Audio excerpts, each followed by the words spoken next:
And what did you all wish to accomplish first? There are a few exhibits.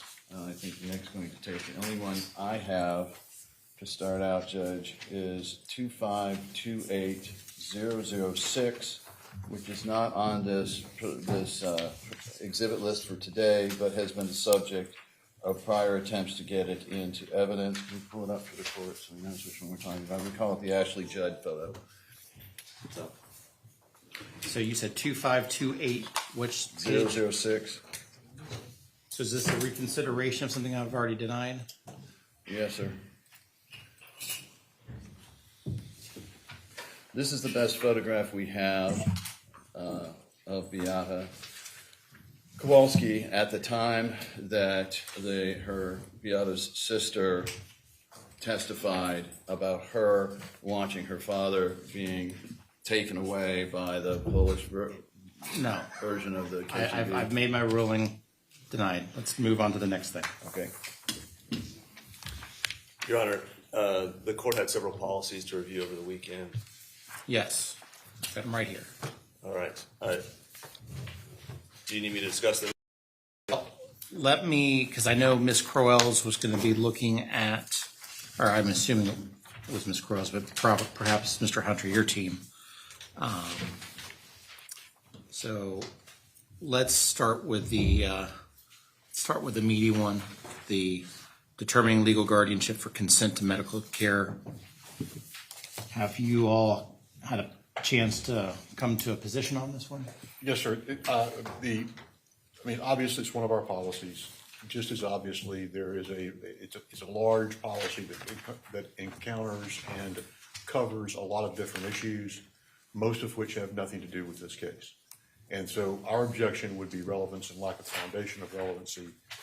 Obviously, again, Your Honor has been letting these in if they're policies, but this is just 10 pages of policy that really doesn't have anything to do with the case, but for perhaps one or two paragraphs.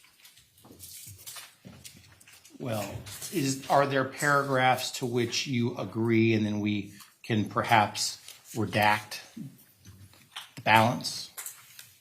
There is a paragraph regarding number 2, court-ordered guidelines, DCF.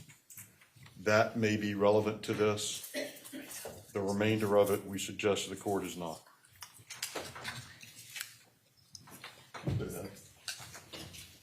So are you saying paragraph 2, sub A, little, I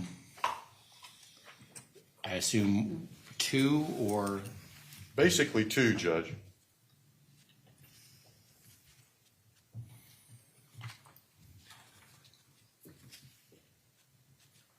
Go to the next page, please, Dan.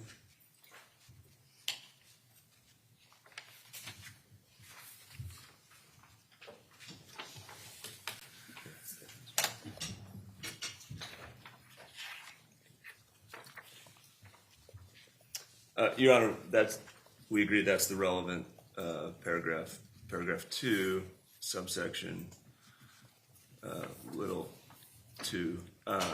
We would ask that A2. Yeah, we would ask that on the first page, if you could go to that, Mr. Reyes, that we keep the top through Roman numeral 1 policy, just to give the jury the idea of what this is broadly, and we can redact Roman numeral 2 through the rest of that page, and then pick up again at number 2 on the second page. Well, I think what you would have to do, I'm fine leaving in Roman numeral 1, right, and then where it says Roman number 2 procedures, leave that in, redact starting with A through C, where it says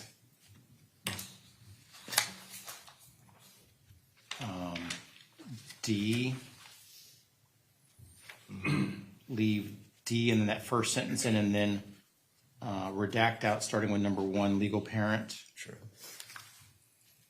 Redact out the C on the top. Yes.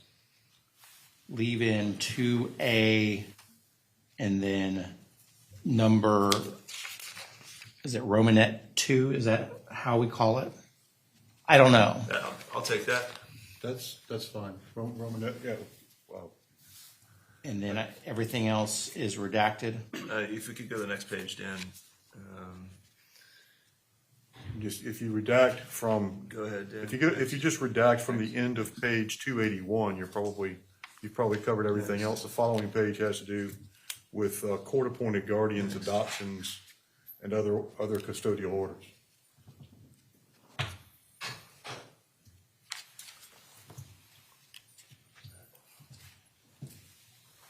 Is there any more? That was it. Okay. You can go back to the second page. Okay. So that's the redaction. So as redacted, and we'll make it exhibit 2277-280A and 281A.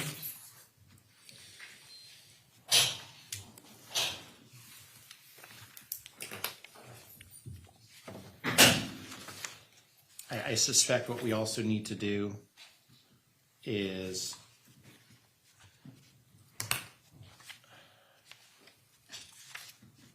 all the way through 285, make it an A, and then redact it because it on the top where it says page 1 of 6. I don't want the jury to get confused. Okay. So essentially, we're going to make this a 6-page document,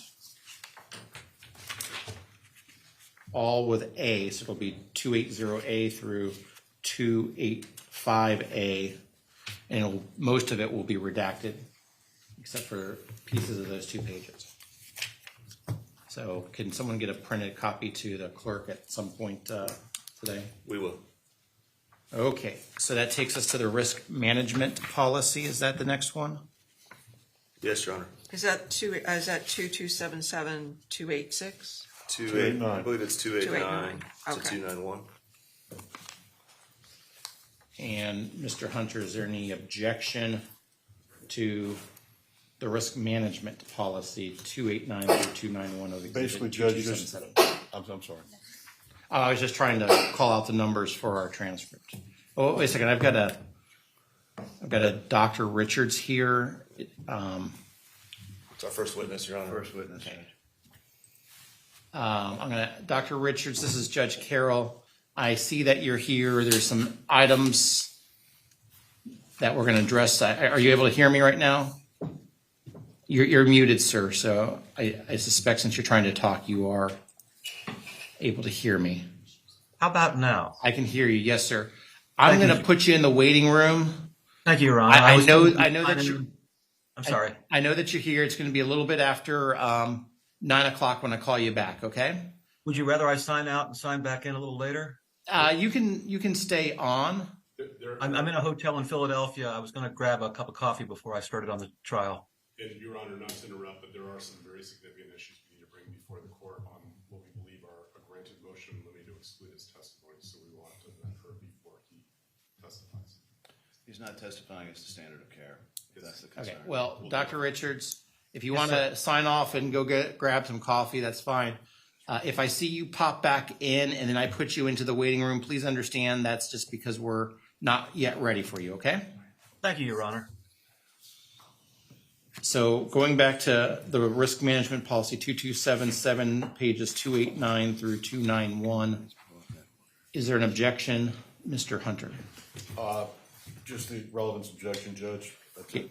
The court's can overrule the relevance. I'll receive exhibit 2277, pages 289 through 291. And then I think there was one more policy. Is that? 286, Your Honor. That's the complaint policy, which is 2277-286 through 287. Any Yes, sir. objection? The same objection, Judge, in addition to which there's just been no foundation laid that there was a grievance here. So that's the objection. Okay, the court will overrule. Objection to relevance, can I just ask what it's relevant to, what count? Negligent. It's relevant to the defense's argument that the Kowalskis failed to complain. They failed to raise an issue with the care that was being offered. And so the onus isn't on them completely, and this policy sets that out. And it goes to our negligent training count. And that's where I want to get to. We've never really ever resolved what their negligent training count is. And I filed motions for a special instruction resolution of this, and they still have this winding theory of negligent training that I don't know what the law is on this. So it's hard for me to tell them what to do on relevance, because it's a common law claim trying to allege negligence for supervising people who have a medical standard of care. And so all of this stuff has been coming in under theories that I really don't think are proper legal theories. I think this is relevant in addition to what Mr. Whitney said. I mean, we've already seen there is knowledge on the part of risk management that Maya Kowalski feels like the hospital is lying and patients are lying to her, and there doesn't seem to have been any sort of effort on the part of the hospital to address that issue, whether that Did is that a cause complaint. her injury? What did that cause? I mean, does this go to the intentional infliction on Maya? It can. I mean, if it goes to that, I understand it, but if it goes to some of these other counts, I don't understand it. I mean, when I saw this on Friday, the very first thing that popped into my mind is it goes to the intentional infliction of emotional distress. Now, can it also go to other counts? Sure, but when we just talk about relevance, I feel this is relevant, and I am going to admit Exhibit 2277-286 and 287. Oh, okay. I think it goes through 288 if I'm not, am I wrong about that? Can you go? So it does go to an 8, Your Honor. Okay, and 288, I apologize. So 286, 287, and 288. Okay. Okay, what's next? Next, Your Honor, is another risk management note, 2277-453. 2277-453. Can we put I it- haven't looked at it, Judge. We just got told that. I'm not complaining. I'm just saying I didn't have a chance to look at it. They told us this morning.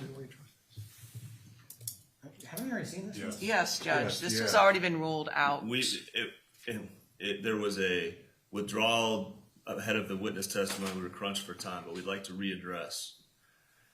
And there was no ruling. It was our withdrawal. Now, recognizing that we see David Silverstein, the DCF attorney, and the name of Ms. Salisbury, and there may need to be some redactions.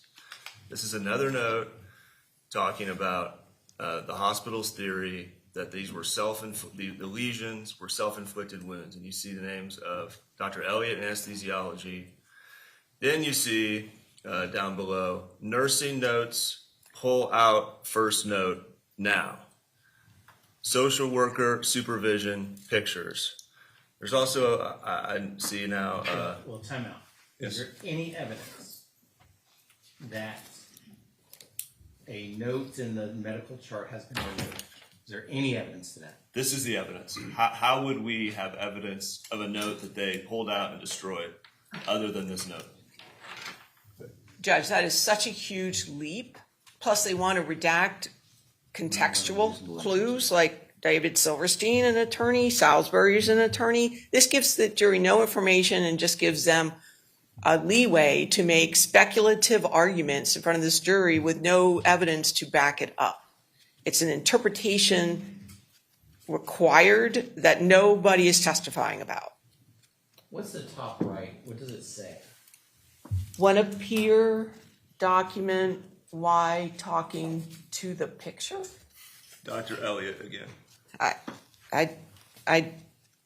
I'm assuming at the hearing, maybe? I don't know, Judge. That's the problem with this note. And reasonable inferences are left to the jury.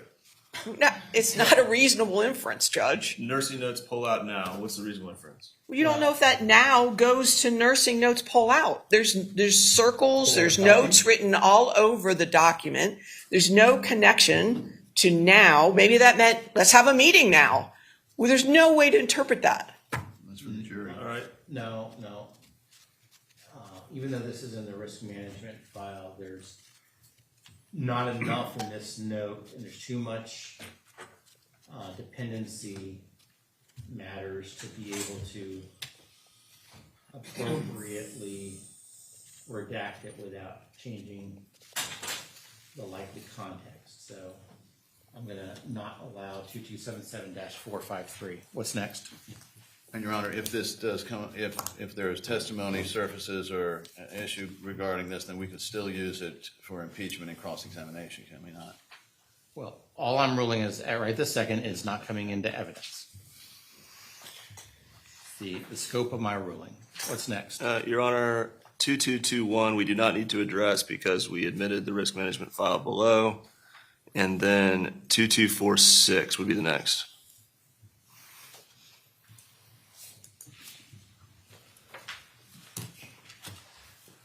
The court previously admitted what is an attachment to this policy. This is the matrix. The attachment would be the matrix that set out that there needed to be a psychosocial assessment. So in the interest of completeness, we'd like to admit the policy itself. How many pages is this? 7 pages, Your Honor. Judge, I'm not sure how this is relevant to the issues in front of this jury. And I think it's just gonna confuse them. I've already ruled that the Johns Hopkins Children's Hospital made the report to the hotline in good faith, and there's immunity that attaches because of that report.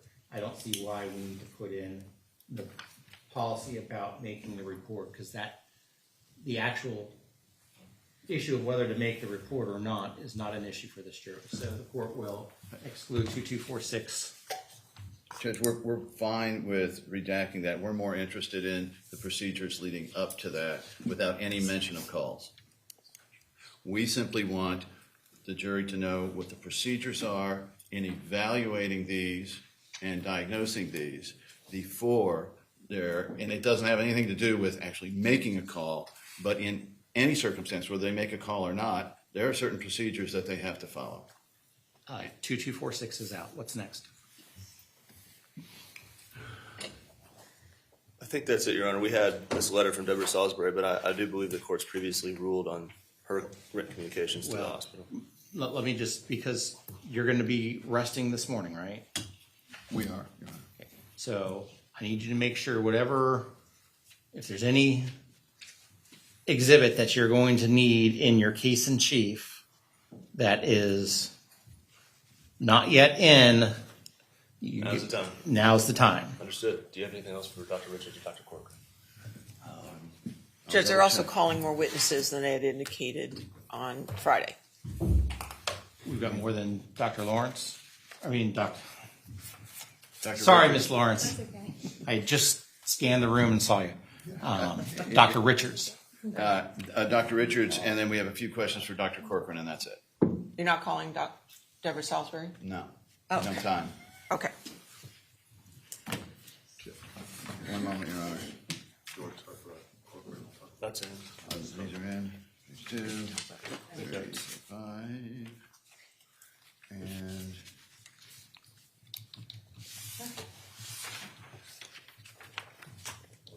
Should all be in. all right. So this is all in. Okay. Judge, if the court please, we have issues with respect to both Dr. Corkrin and Dr. Richards. Do I have a written motion on this? You already granted. In terms of Dr. Richards, the court's already ruled his testimony is motion and limited out, and I would direct your attention to the court's order on defendant's motion limited DIN 3410. What's the DIN number? 3410. Okay, so if I've already limited his testimony, what are we? Is this a reconsideration or, They have not moved for reconsideration. We moved to exclude his testimony. The court granted it, and specifically, the court found that he could not offer standard of care opinions of equal importance on causation. The court wrote on page 4 of its order, plaintiff's argument that Dr. Richards' testimony is relevant to the claims of intentional infliction of emotional distress are unavailing. This exact issue came up. I have the hearing transcript if Your Honor wants to hear it. We argued that Dr. Richard should not be allowed to speculate to this jury as to what the out-of state of mind was, what happened at the hospital may or may not have contributed to her state of mind and the intentional infliction of emotional distress. The court granted our motion on both standard of care and causation. I have no idea what's left. I don't know what he could possibly testify to. And they've never moved for reconsideration of this. Well, I don't see who's putting it up, Dan is putting it up on the monitor. please. I'm looking for the specific language. My understanding, Your Honor, is that Dr. Richards is listening in to this. No, he just came in and as you were saying. I understand. No, I just want to make sure the transcript's clear. The comment implied he was already here. He was coming in. So Dr. Richards, I'm going to go ahead and place you into the waiting room.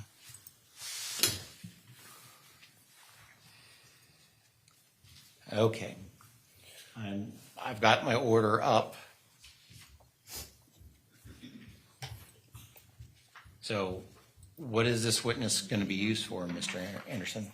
he is testifying, as we've stated, in the notice and in his deposition and his report, as to whether Beata Kowalski acted on an irresistible impulse in her suicide.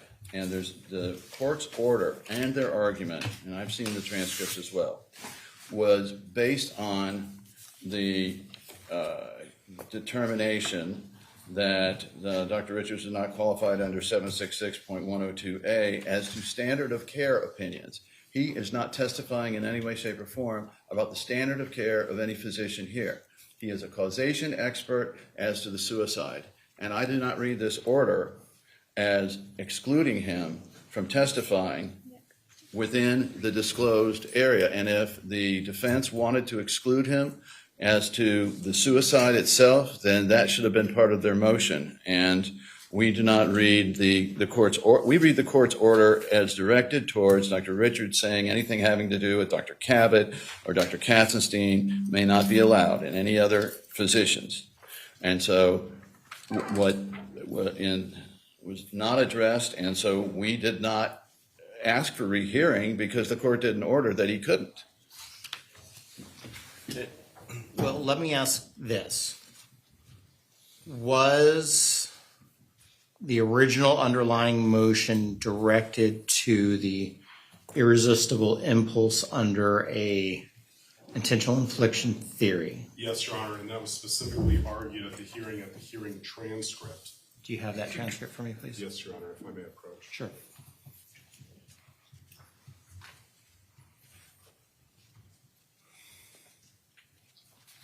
And this is the hearing transcript from September 11th, 2023. Yes, Your Honor.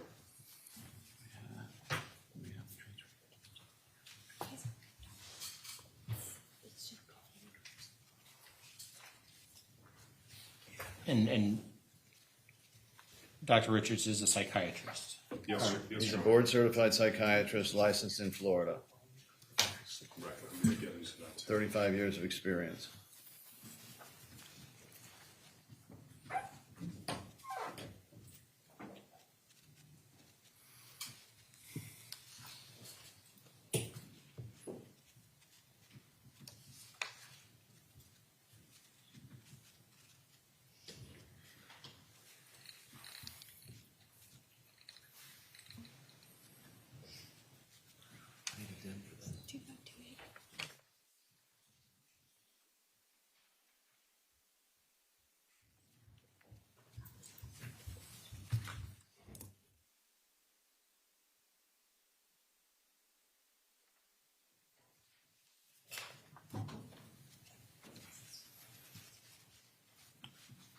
Okay, anything further?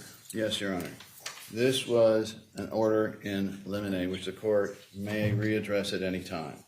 We did not read this order as excluding him from testifying about the circumstances of suicide, why people commit suicide, the circumstances leading up to it. And at the time of this, both this order and at the time of his deposition, the court there had yet to be any discussion of exactly what was going to be in the jury instruction. So it's hard to ask specific questions at those points. Now, Dr. Richards has evaluated 10,000 potential and suicide victims and unsuccessful suicide victims in 4 different distinct categories. And it would benefit the jury to understand more about the irresistible impulse term, because it is a term of art there.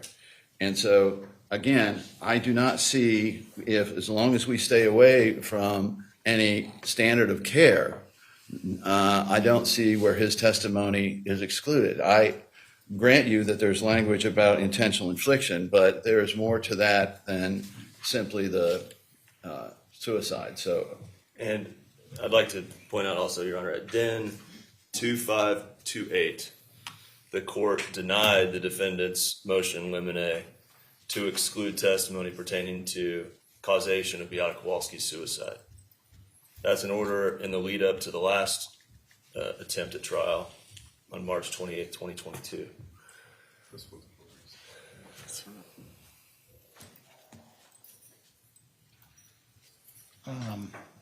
Mr. Shapiro, are you arguing this one?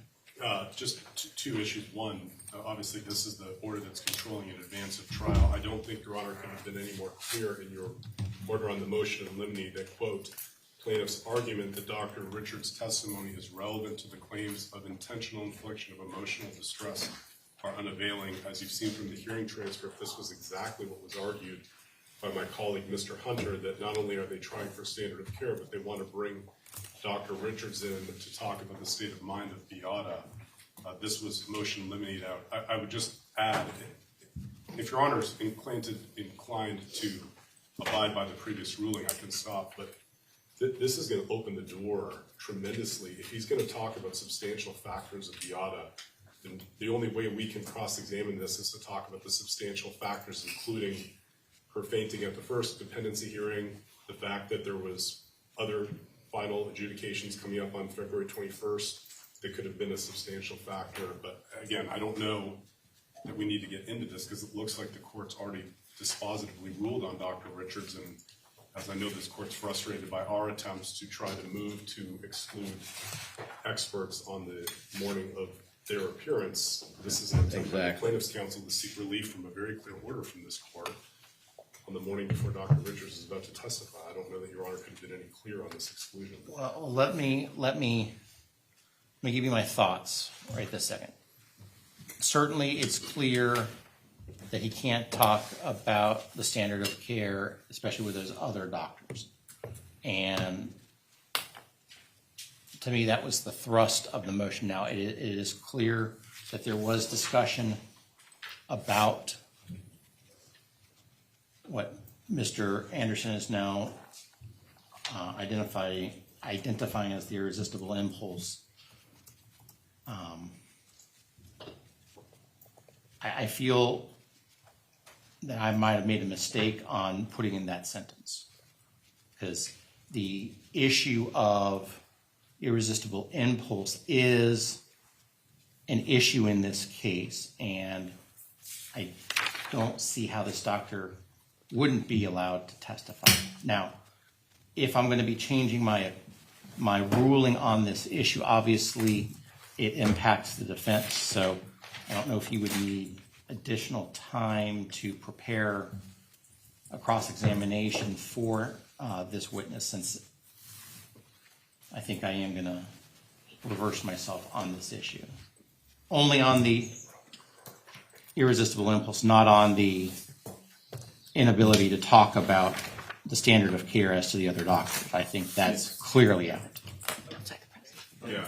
that was under our understanding, Judge. So, but since I think I'm going to be changing my mind on this, I'm asking if the defense needs more time to prepare. Well, I think what we would need is a proffer as to exactly what he's going to say outside the presence of the jury, so we can decide what the cross-examination would be. Because again, my concern, Your Honor, is if he's going to come in, and I mean this respectfully, and speculate onto Beata's state of mind as to what she was thinking at a given point in time, and that the fact that on this particular day, based on what Judge Hayworth said to her at the hearing is, Not part of his opinion.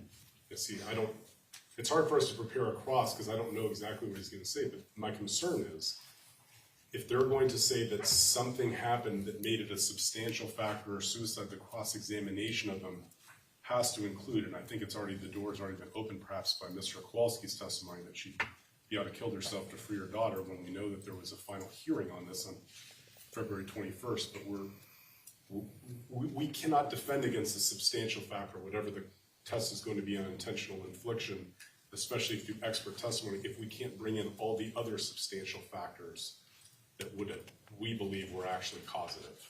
So maybe, The irresistible impulse is supposed to be part of this foreseeability for this whole tort as compared to an expert opinion as to the different factors that make people this way. But it's because the intentional infliction has to be what we had been proposing early on was a substantial factor to the extent that it's an irresistible impulse. But if he's going to put on someone who never saw her ever in his entire life or her entire life to opine on she had an irresistible impulse at the time she committed suicide, we're going to need to go through whether or not the separation by the court for 100 days, whether or not the supervision orders from the court are a factor in this, and especially whether or not the things that immediately precede the suicide that occurred inside that courtroom are a substantial factor in why she decided to commit suicide the next day. And I mean,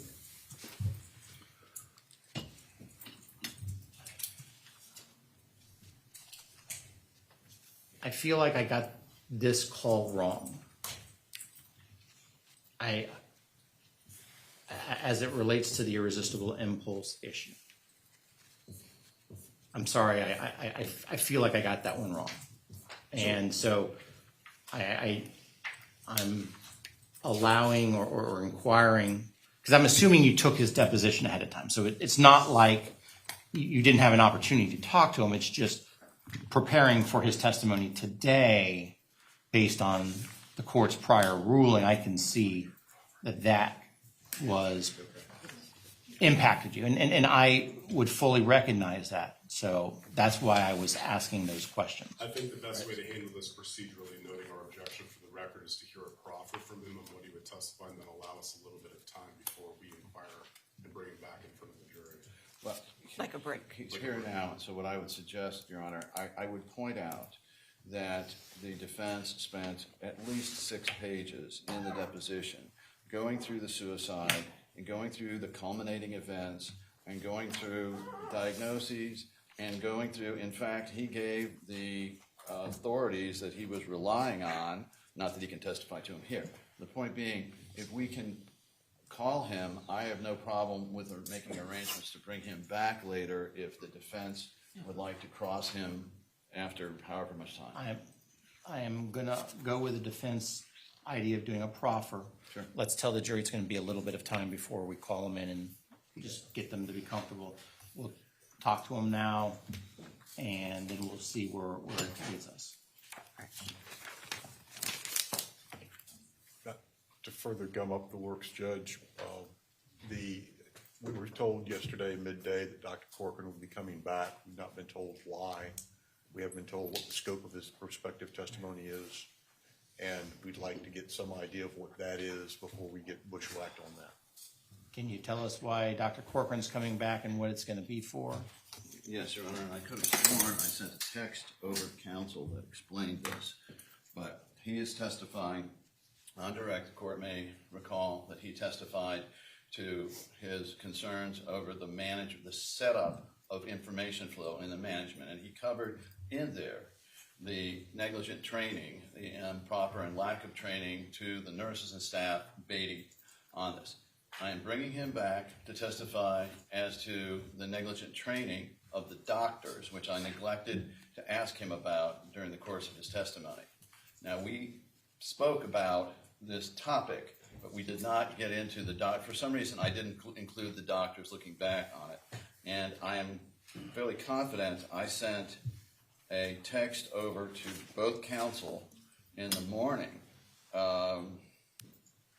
yesterday morning, and let them know what he was talking about and what he was going to do. If the court will give me a moment, I'll try to find it here.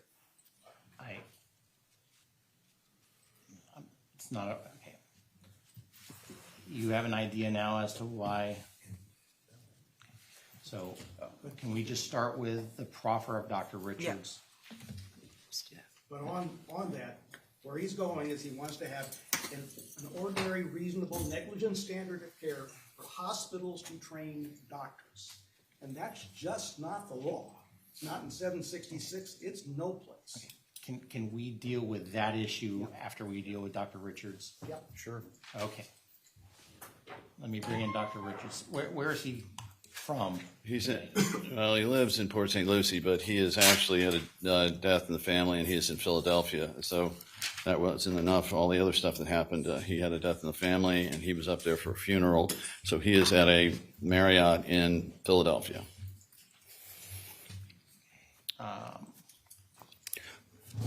Can you put it on the screen so that everyone can see? Just a moment. Do you require me to go through background training experience? Not really. Okay, Dr. Richards, this is Judge Carroll. I understand you are out of the state of Florida currently. Is that correct? Yes, sir. I'm at the Philadelphia Marriott in the airport. I arrived last evening. I was at a very significant family event this weekend. I'm sorry to hear that. Now let me go over a couple things. First, the jury is not in our presence right now. What we're going to do is a proffer. We might have to do this twice, once now and then perhaps in front of the jury. Okay, so just to let you know that there is no jury right now, and I'll tell you if the jury is back so you understand that we might be asking the same questions again. Thank you, Your Honor. The next issue is my powers go to the state line. For me to administer the oath to you, I need you to consent to me to do that. What that means is, even though you are in Philadelphia right now, you're actually testifying in Sarasota County, Florida. And if there was ever any type of enforcement action or perjury action against you, you consent to jurisdiction in Sarasota County, Florida, because that's actually where you are making your testimony. Do you understand that? Yes, sir. And with that understanding, may I go ahead and swear you in? Yes, sir. Please raise your right hand. Do you solemnly swear or affirm the testimony you give is the truth? So help me God, yes. Thank you. Dr. Richards, this is a proffer, so we can forego your background training and experience other than for me to ask you, are you a physician licensed to practice medicine in the state of Florida in the area of psychiatry? Yes, sir. And were you tasked in this case to evaluate the information regarding Beata Kowalski and her suicide towards a determination of whether or not Beata Kowalski acted on an irresistible impulse? Yes, I was. And briefly, since this is a proffer, can you give the court some idea of what you went over towards offering those opinions? I received in May of 2018 copious amounts of medical records, which Mr. Anderson's office had asked me to review without any information, just asked me to see if there was any significant medical issues. And that was the first incidence I had to review the evidence and the events in this case. I subsequently have reviewed a vast majority of depositions. I've reviewed Beata medical records. I've reviewed Maya's medical records. I'm not sure I could list all the medical records in the time we have today that I've reviewed in the last 5.5 years. Dr. Richards, is there any way that you can go close the blinds? Yes, sir, I can. Thank you.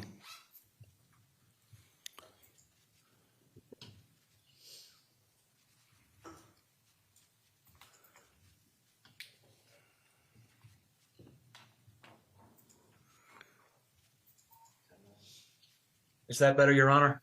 Or should I turn the light off? It's better in the sense that I can actually see a little bit better now. So Let me do this. I know the glare sometimes. My apologies for this, Your Honor. I had planned to be here last week, and I understand the circumstances. You don't need to apologize. That's better than we were at. So thank you very much for doing that. Mr. Anderson, you may continue.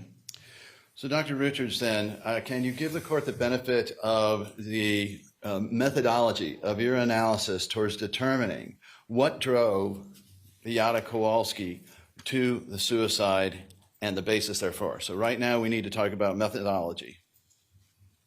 Well, in terms of reviewing the case, I tried to review Beata's personal history, her past history, her familial history, her family's history of any issues that went forward, events she may have gone through in her life prior to coming to America, her time in Chicago, leading up to the time of her daughter's diagnosis, and subsequently to the time of her death. This included reviewing her family history, as I mentioned, in Poland, her Catholicism history, her basic personality in terms of phone calls that I did review and letters that she wrote.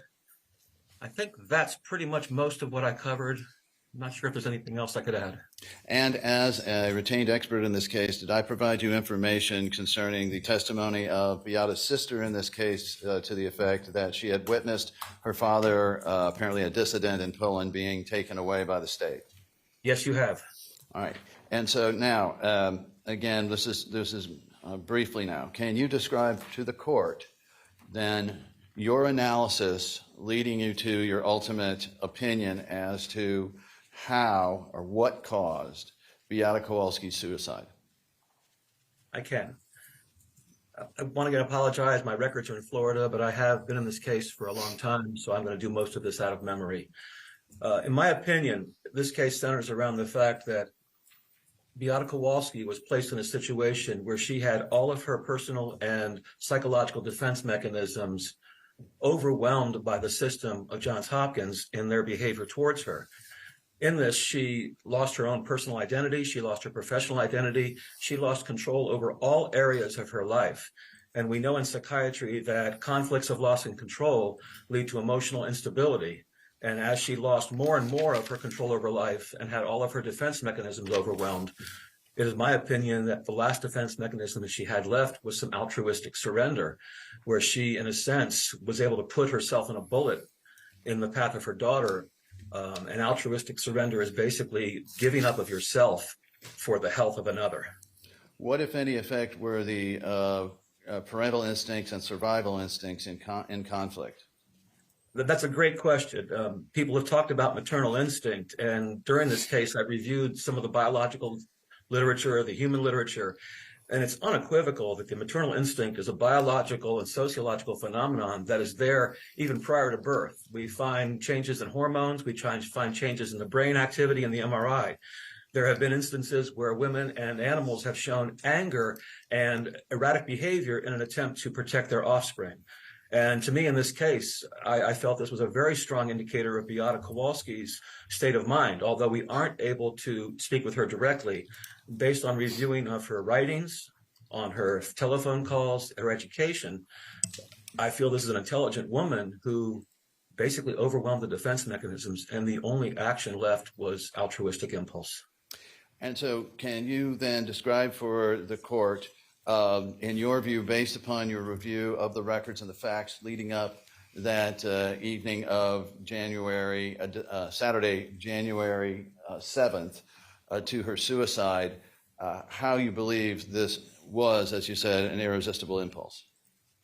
In my opinion, the events that had led up to this, and specifically the multiple court cases, the hospital refusing any contact with her daughter, I believe her final overwhelming event was being told she was going to continue in this for an extended period of time.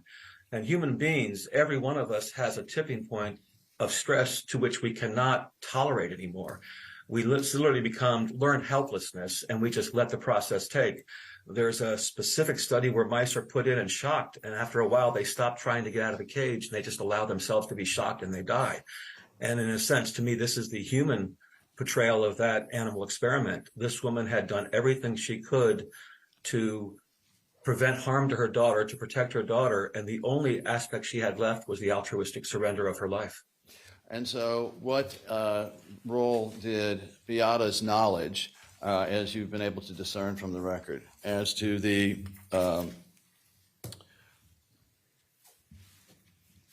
way that her daughter was being treated, as communicated to her by numerous sources, in particular the actions of Ms. Beatty and others at the hospital, that she received during the course of Maya's stay at Johns Hopkins?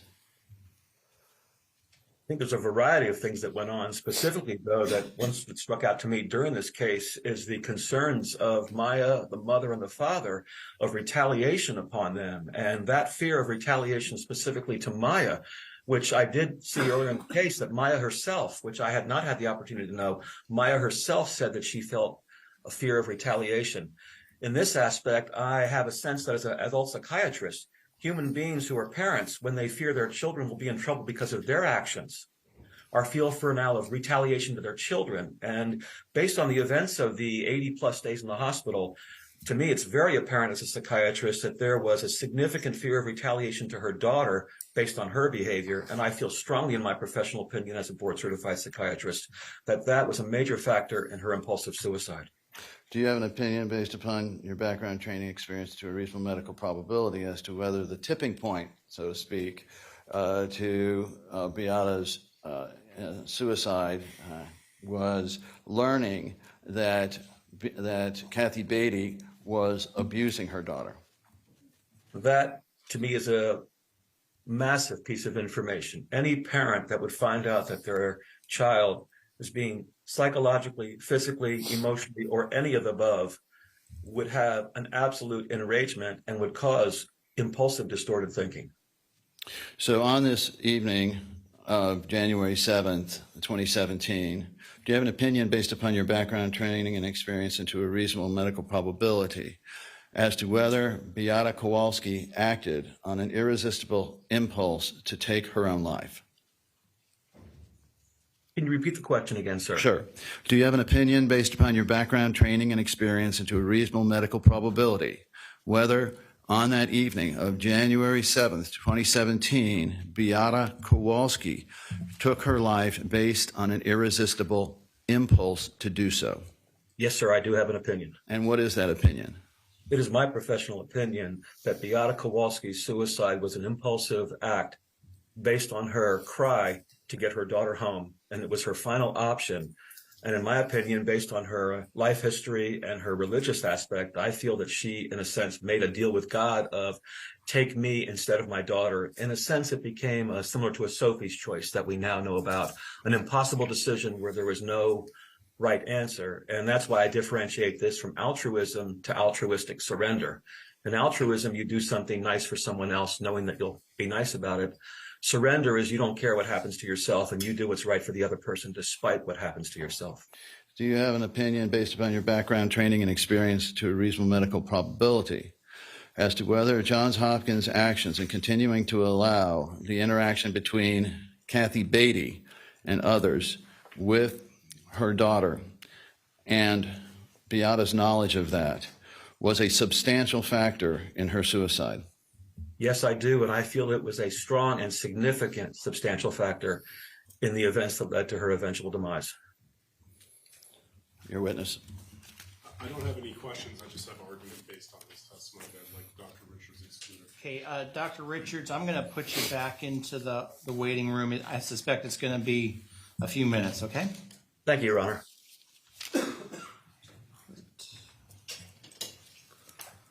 Dr. Richards is out of our presence at this time. 1 minute,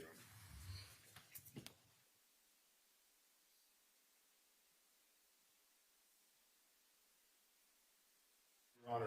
Your Honor, we again renew our motion to exclude on several bases, but most importantly, Dr. Richards' testimony was unequivocal that the suicide was to get, and I quoted it, it was a cry to get her daughter home.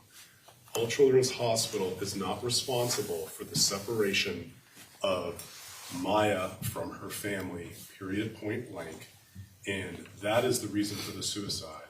For this witness to come up and take the stand and tell the jury that this was some Sophie's choice, that the only way to get Maya home was an act of suicide, is going to violate this court's order. Respectfully, we're going to be moving for a mistrial if he says this on the stand, because again, this is the 5th, 6th, 7th time in the case that the plaintiff wants to proffer testimony in front of this jury that All Children's is responsible for the separation, and the only way Maya could come home is because of this separation. Going further, the testimony of him in terms of what he saw as inflictions were, according to Maya, that does not go to the question of intentional infliction of emotional distress on Beata. So for multiple, and then the third problem with the testimony, even if this court were to try to walk the line, and I understand Your Honor's doing, this court's doing the best they can, the only way for me to cross-examine this witness on this concept, the overall concept of the only way to get Maya home was to sacrifice herself, I have to be able to talk about things like, well, there was an opportunity to sign a safety plan earlier on in the case. Was there not, doctor? Where they could have got Maya home. There were chances to transfer that they refused. There were delays in court hearings that could have expedited this, but the family chose Dr. Chopra out of state to go and have the evaluation. The family chose Dr. Duncan to do multiple evaluations. The family chose to have Dr. Hanna come to All Children's Hospital to do an evaluation, but unfortunately he didn't apply for privileges. So that process got delayed. And are you aware there was also a final hearing determination on February 21st where Beata could have gotten her daughter back and proved her, innocence or whatever the term is. And so this witness, A, is not qualified to speculate on someone's state of mind. We would ask the court to respect the order. Number two, his testimony is all about the separation. And I think Your Honor heard the only way to get her home was because of the separation. And three, the cross-examination, I just don't know how to cross-examine him without blowing the door open on dependency, which none of us want to do. So we're in a huge pickle on this, Your Honor. What about the testimony he said that a large part of his evaluation, his opinion was based on the Kathy Beatty abuse? The unequivocal testimony in this case is Beata Kowalski was not aware of that or the photographs. Mr. Kowalski unequivocally testified on the stand that he was not aware of the photographs, and neither was she. So that can't be a basis, as a legal basis, for her to have committed suicide. She wasn't aware of that issue. Well, I know the testimony was that she hadn't seen the photos. I thought the testimony was she understood what happened, because it was the brother of Jack Kowalski who took Maya to the courtroom that day, of which Beata was there. Judge, but there's no testimony. In fact, And Mr. Kowalski, Maya told no, there's no the brother. testimony. No, in fact, I believe in his deposition he didn't know about him. He never mentioned it to him. Never mentioned it to him. But further, Judge, the only connection, the only claim alive in this court connecting anything to the suicide, they have to prove intentional infliction of emotional distress on Beata, not on Maya. That's the connection. If they don't have evidence of intentional infliction on Beata, then there's no basis to connect this case to the suicide. That's their claim. They have to prove intentional infliction on Beata. I don't think you can prove that by showing we did something bad to her daughter. That is not intentional infliction on Beata. That's intentional infliction on Maya, which still is an existing claim. So how is that connected to the suicide? Because the only framework for the suicide is they have to show intentional infliction on Beata. Let me hear from the plaintiffs. Beyond the January 6th incident, Your Honor, Mr. Kowalski testified that with the child abuse hearsay, the December 2nd notes, that he relayed those to Beata Kowalski. So she was acutely aware of the mistreatment of of Maya at the hands of Johns Hopkins All Children's Hospital. And the outrageousness of that conduct to any mother-daughter is apparent. It's common sense that if you inflict that kind of abuse on a child patient, you fail to address the fact that she's being lied to. You continue to allow this social worker, even once you have notice from the family. And there are several letters from Ms. Salisbury that are not in evidence yet, but go to notice to the hospital that Ms. Beatty was abusing her in this manner, and the family was aware of it, and they were asking for the hospital to address it. So Beata was acutely aware by the testimony here by December 2nd, or shortly thereafter, of the maltreatment by Beatty, and the infliction of emotional distress on Beata is what this doctor is testifying to.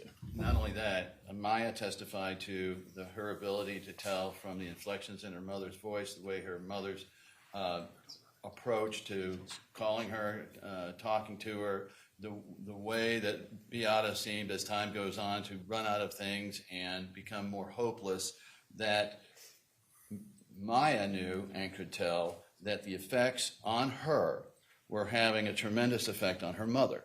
So on intentional infliction of emotional distress, it does not matter. Causation is for the jury. And so it's rather obvious, considering the testimony, that this was directed to Beata because Kathy Beatty has testified, well, it is testified to by Maya that Kathy Beatty was telling her that I'll be your mother, I will become your mother. There was intent there to separate out Maya from her mother. And Beata knew this, and Jack Kowalski testified to this. So given all reasonable inferences and the fact that we have two ways, the substantial factor and the irresistible impulse, so long as there is a causal connection found by the jury, then we succeed on this. And so, go ahead. Yeah, and he reminded me of one thing, which is that Ms. Beatty's comments were directed at Beata regarding her being in a mental institution. So those are comments directed at the mother. They're outrageous. When she learns of these have the intended effect of causing her immense distress. And Dr. Elliott said the same thing. Judge, the comments, alleged comments by Ms. Beatty to Maya is not, that's why that count's still in, or was in, until they dismissed Beatty. The court dismissed and gave summary judgment with respect to intentional infliction on Beata for Beatty's actions because Ms. Beatty had no communication with Beata other than on a couple of calls redirecting her for not talking about things. There's no evidence that there were any comments or outrageous behavior by Miss Beatty to Beata, and how the court could create some sort of intentional infliction on Beata because of some comments made to a daughter, it would be forging completely new path in the concept of intentional infliction. So they want to say, we caused the suicide, but the only legal vehicle in front of this jury to connect us to her suicide is if their court finds, or the jury finds, that we did intentional infliction of emotional stress on Beata, not on her daughter. And there is no evidence of that. And this expert's testimony said nothing to that. It was all about getting her daughter home, and she was aware that she believes her daughter was being mistreated. That's it. It's the court hearing and what's being done to her daughter. That's not sufficient, and this testimony should not be allowed to further confuse the jury.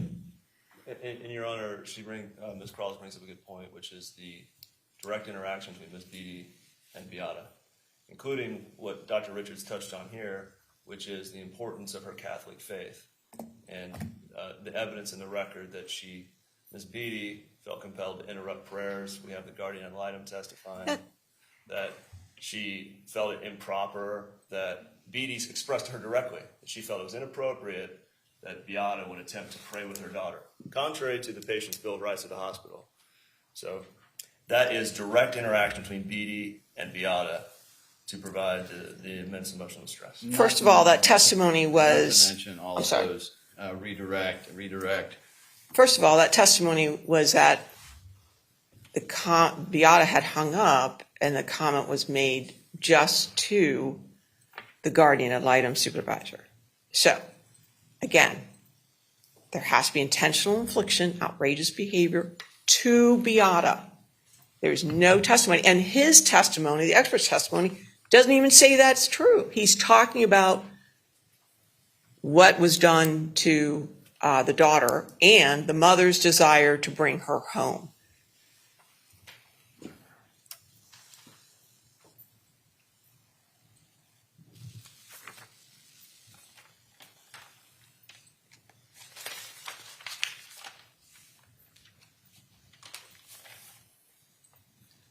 Plaintiff, what is the act against Beata Kowalski? because I'm hearing what Ms. Croyles is saying, and it's got to be in an act against Beata, not Maya. The act against Beata Kowalski is Ms. Beatty's fabrications that Beata was an unfit mother. She was in a mental institution. Ms. Beatty suggesting that she would take the place of Beata. Although in that call, the conversation where Jessica Blackrick informed Ms. Beatty that the family had a right to pray, before that, Ms. Beatty interrupted the prayer, and Beata asked her, what's going on here? Why can I not pray? I'm trying to pray with my daughter. So although the comment about having a right to pray was made outside the presence of Beata, the interference with her right to pray was directly upon Beata. Well, and right now in my mind, I'm probably conflating an issue of law for me, which is, are those acts sufficient for intentional infliction? And if we're just talking about interfering with the right to pray, it's a different issue as to whether that would ultimately rise to save the count. Isn't the test, and I'm sorry, Your Honor, I didn't mean to interrupt. Well, like I said, in my mind, I'm conflating two issues right now. We're talking about Dr. Richards' proposed testimony, and I'm trying to square in my mind the acts towards Beata Kowalski as I'm examining this count on the wrongful death component of intentional infliction of emotional distress. So, Well, to me, Judge, it comes down to the intent of Beatty and others in the hospital to harm Beata. There is no question that the actions of Beatty were outrageous and intended to harm Beata Kowalski. Maya Kowalski testified to that. The next question is then, were those then communicated to Beata Kowalski such that she knew what was going on to her daughter and that it was directed specifically against her? They were trying to harm Beata. And so it's not simply the actions against Maya, it is the fact, and really this all comes down to the jury's view of the knowledge that Beata had of the situation that her daughter was in. And by any stretch of the imagination, the situation her daughter was in was dire. Beata knew this. Beata was kept up to date by Jack Kowalski on all of these things. Beata herself was dealing with Kathy Beatty over the phone. Beata Kowalski understood the intent here was to take her daughter away. And that is the outrageousness of the act that gets us through on this count. And we have been arguing this now for 5 years, off and on, in the pleadings and so forth. And we have alleged and we have proven, I believe, everything that was in that cause of action in the complaint. And so what it comes down to here is a jury's determination of, is it enough? Is it, in our view, it is overwhelmingly true and overwhelming evidence that this was not just simply at Maya. That wasn't, they may have had some intent as to Maya because they felt she was lying. But the intent of all of these actions was to separate her from her child. They wanted this acting out. They wanted to provoke. And in fact, they did provoke, and they got the result that they wanted, which is either, let's just say Beata out of the picture one way or the other. So to me, the issue of fact here is whether the degree of communication of what their intent clearly was from their actions to Beata, and whether those are sufficient under the court's instruction and the instructions that we'll arrive at on this. And in this circumstance, if there had been no contact between Beatty at all, I think there still would be enough so long as Beata clearly understood that the idea here was to take her little girl from her. That is outrageous. Remind me, was there testimony that Beata understood that Kathy Beatty from the hospital implied or proposed to Jack Kowalski a divorce? Do we have evidence that Beata knew that?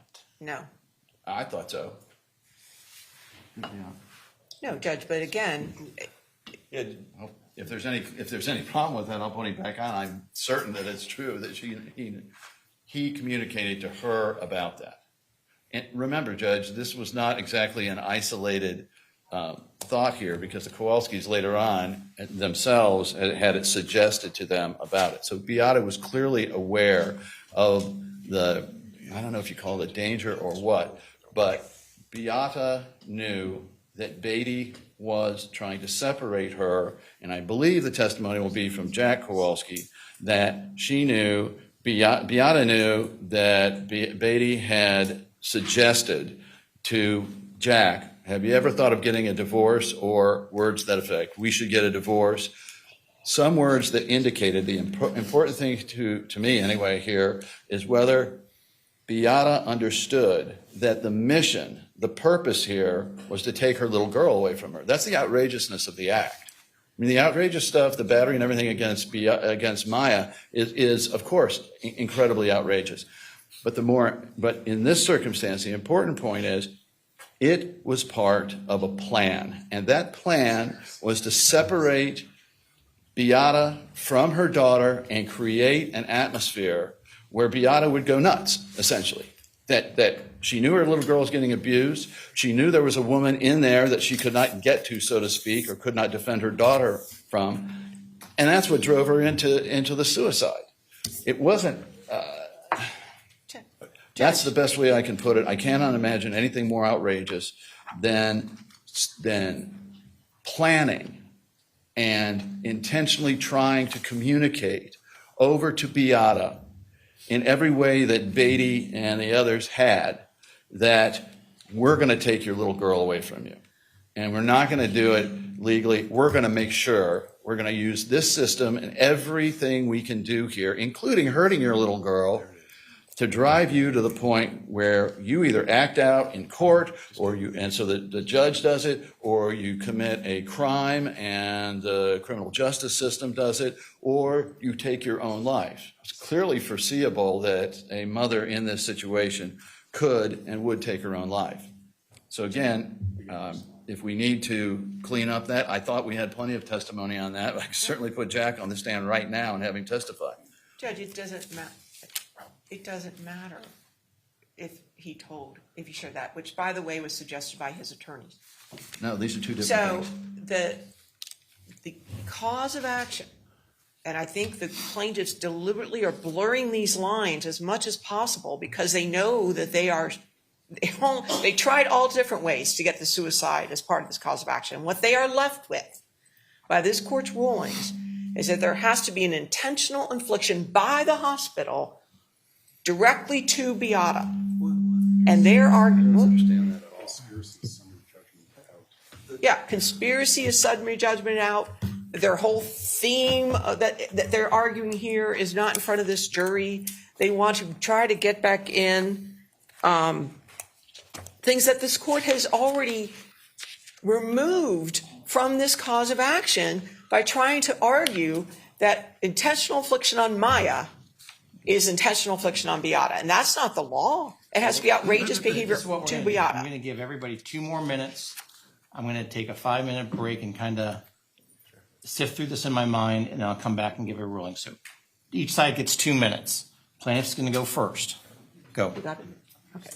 The intentional infliction of emotional stress count that exists is for wrongful death. So this nexus is pled. We often hear that these things are outside the pleadings. This is what has been at issue in this case for a year or so. Would you like to add anything? Yes, there have been 52 summary judgments in this case. This point has been attacked over and over and over again. They've wanted this count out since the first time that we pled it. And this court has taken that, has heard this argument on multiple occasions. And I get back to the fact that if you look at our cause of action as pled, and which was sustained over summary judgment and multiple motions to dismiss, we have alleged, and everything we alleged here, we have proven here. The essence for the court under the case law is whether the communication to Beata, both directly and indirectly, of the peril, if you will, the chance that her daughter would be either physically harmed, which she certainly was being, or would die in there, because you heard testimony from Dr. Kirkpatrick and from Jack about the leg embolisms, whether through the testimony from Maya of how she heard her mother's mood, if you will, her affect becoming flatter and more distant, and a testimony of Jack Kowalski that he was letting her know she was desperate for information. That's the testimony. He would come back and he would report back to her everything he could get out of Maya. She knew what was happening here, Judge. And so we do not see the law as it requiring Kathy Beatty to grab Beata by the shoulders and say, hey, I'm going to take your kid. That's not the way these things go down. Rather, it is the culmination of the knowledge of harm to the child with the intent to force Beata into some action that would, in essence, would separate them. And if that happened to be suicide, I don't think anybody showed any remorse about that. You get 2 minutes. Well, I don't care remorse who argues, but 30 seconds, Your Honor. We've never settled on what an irresistible impulse is in this case. And the case law that I've given you has all indicated that it's something that someone does as a true impulse, that they're overcome at the moment and they decide sort of just quickly to commit a suicide. And what we have here is he's describing things that she thought this through and made an altruistic decision to save her daughter, an act that communicates with God about, frankly, that she's going to take all of these steps to do this elaborate suicide the following day because of an altruistic reason. That doesn't fit at all into the irresistible impulse concepts that have been in any of the cases that we've cited to you. This is a whole different thing. She made a very intentional decision to do this, and it's not that she was insane or driven to a point of exasperation. The other thing I want to point out is that all these things were this woman was in the hospital for a brief time in October, and that was it. We don't have all these facts that this doctor's relying on. I'll turn it over to Howard. I have 45 seconds left. Number one, all of this intentional act conspiracy business is not proven and has been summarized out of the case. But number two, the most important point, the fundamental point plaintiffs come back to is that she was trying to get her child back. She was upset that contact was being denied. Those two matters were not within the control of All Children's Hospital. That's undisputed. There's no question that that was subject to the court. And that is the basis upon which this should be denied. Thank you. I'm going to take 5 minutes and I'll come back and make a ruling, but I neglect, during the course of this trial, Ms. Lawrence, did you get your bar results back? On the 23rd, yes. And so you are now a member of the Florida Bar? I am, yes. Congratulations to you. I knew that you had been in the process, but I frankly had forgotten about the bar, been preoccupied with something else. But congratulations and welcome to the bar. Thank you. Okay, I'll be back in 5 minutes. All rise. Court is in recess.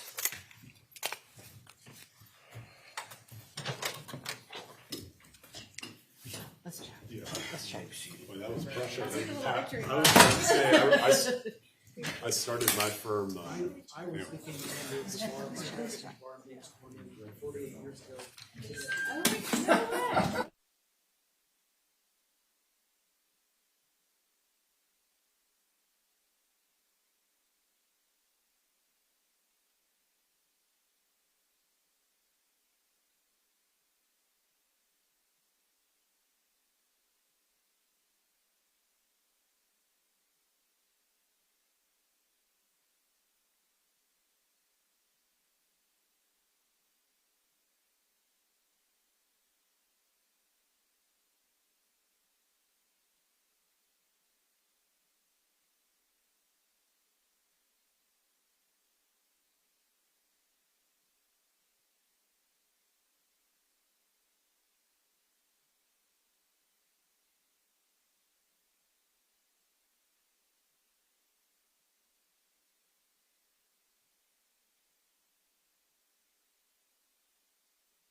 Okay.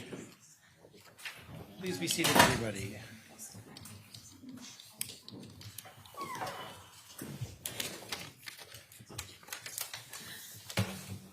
The question is in regards to Dr. Scott Richards and the proposed testimony.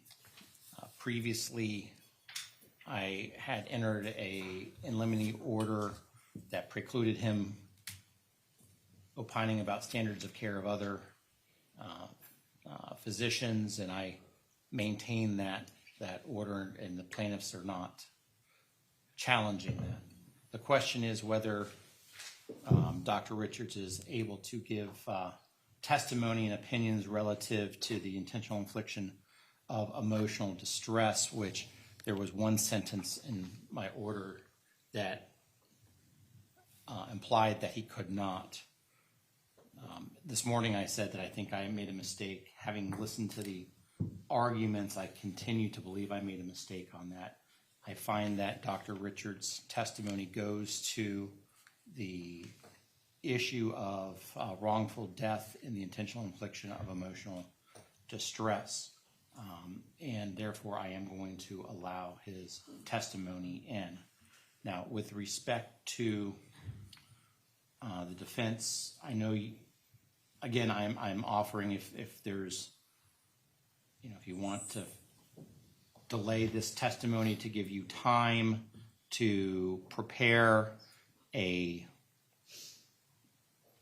cross-examination, I'm happy to do that, since I was the one that have changed my ruling, and I certainly would offer that.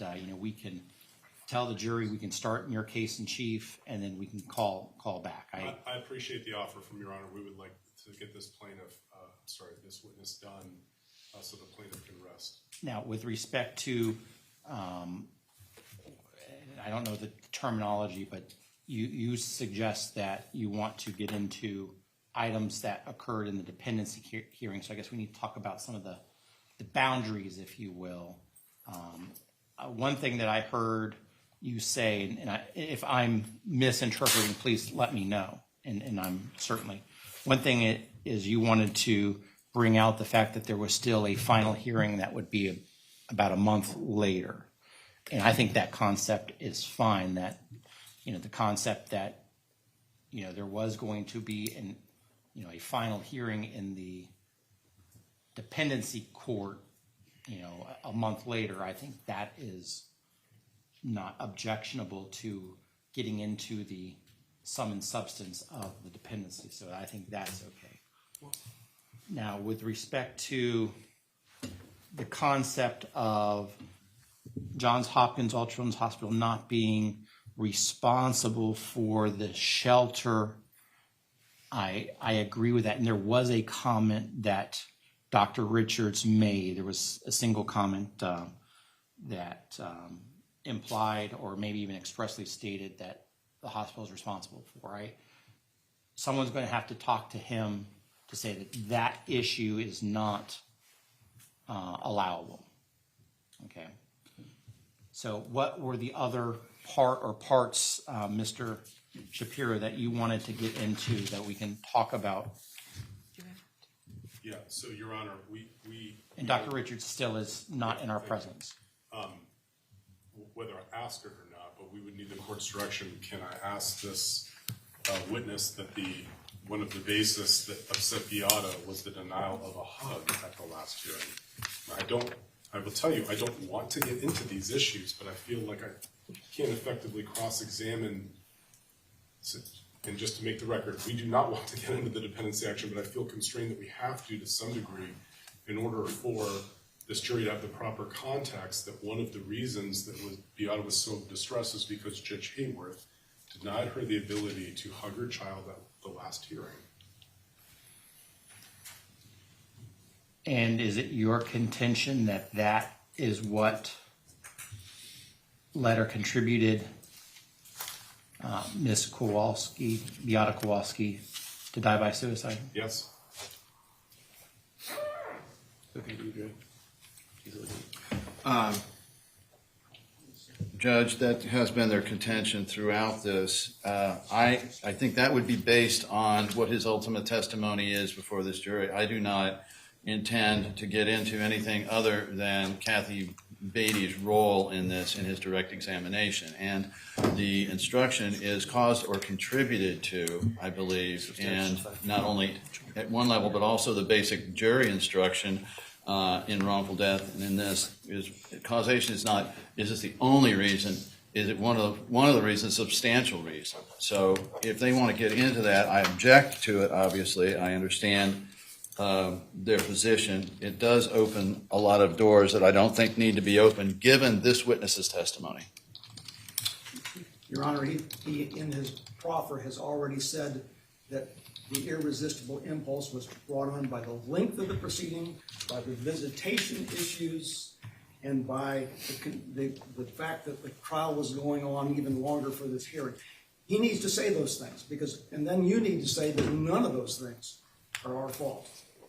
That's been his testimony. That's the basis of his opinion. The jury needs to know that's what his opinion is based on, and that none of that is our fault. Yeah, and I know I've previously said, I've previously given the instruction. I said I'm going to give it again, and so that hasn't changed my mind. I'm going to again say that. It's going to be part of my cross-examination if they don't bring it up on direct. Besides the hug, what else?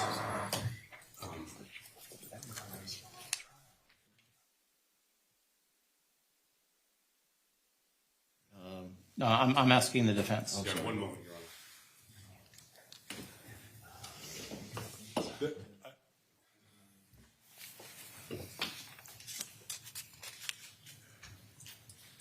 Honor. I don't know if I'll ask it, but depending on the testimony, the fact that the hearing was pushed out at the request of the attorneys for the Kowalskis for continuance. We don't agree with that.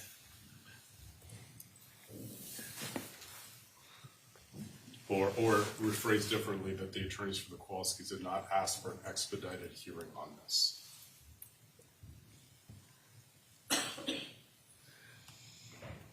And I guess that. Anything else? I am going to we have ask to him. approach the I mean, I bench. don't think this has anything to do with dependency, but I'm going to ask him about. Well, anything having to do with the dependency, because I think that's where. I understand. If there's anything beyond that, Judge, we will We'll approach the bench. Yes. Yeah, it's hard to say. Okay, on the hug issue, if you ask a specific leading question, like, isn't it true the judge in the dependency case on whatever day it was did not allow the hug? And whatever you want to say about did that contribute to the death by suicide? But make it clear that it was the dependency court and had nothing to do with the hospital. But it's a leading question.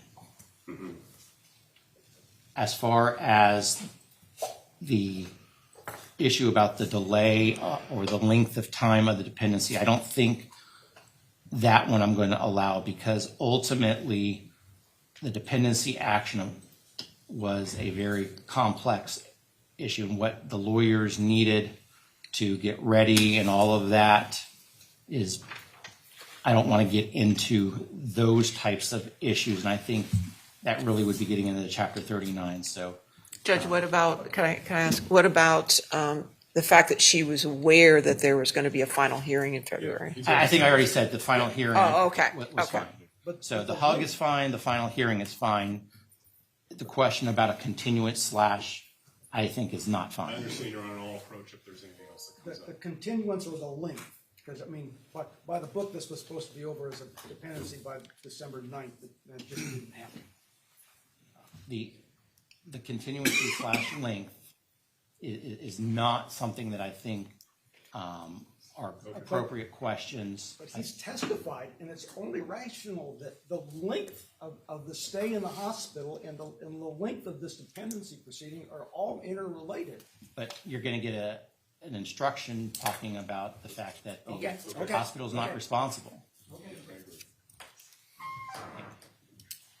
Anything else about the dependency action before, and someone needs to talk to Dr. Richards. Go talk to him.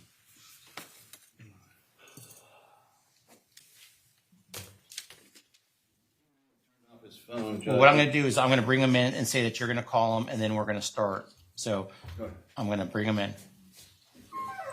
Okay, Dr. Richards, Yes, sir. okay, we're gonna start in just a moment or two, but Mr. Anderson or Mr. Whitney's gonna call you on the phone. I'm gonna put you back into the waiting room while you have that telephone call with them. And Yeah, then, I had my phone off. Let me turn it back on. And is the lighting better in the room now for you? actually, the light directly behind you is probably a little difficult.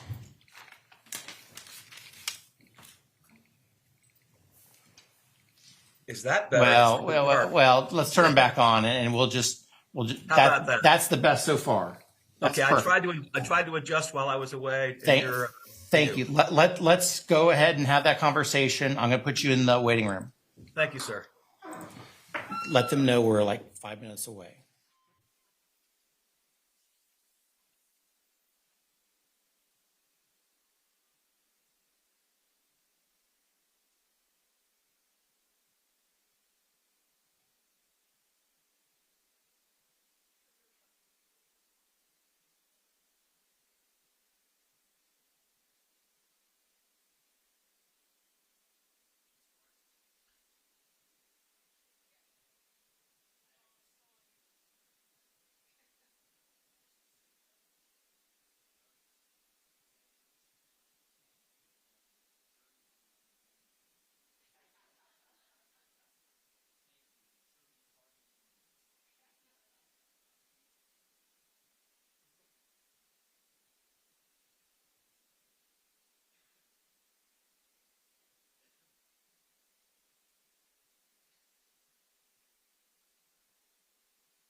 Mr. Shapiro, I think, had one more topic he wanted to ask about. I would like to ask this witness whether he was aware that from the date of shelter, which I believe was October 13th, 2016, until Beata's death by suicide, that the court ordered no physical contact between Beata and Maya, and that never changed.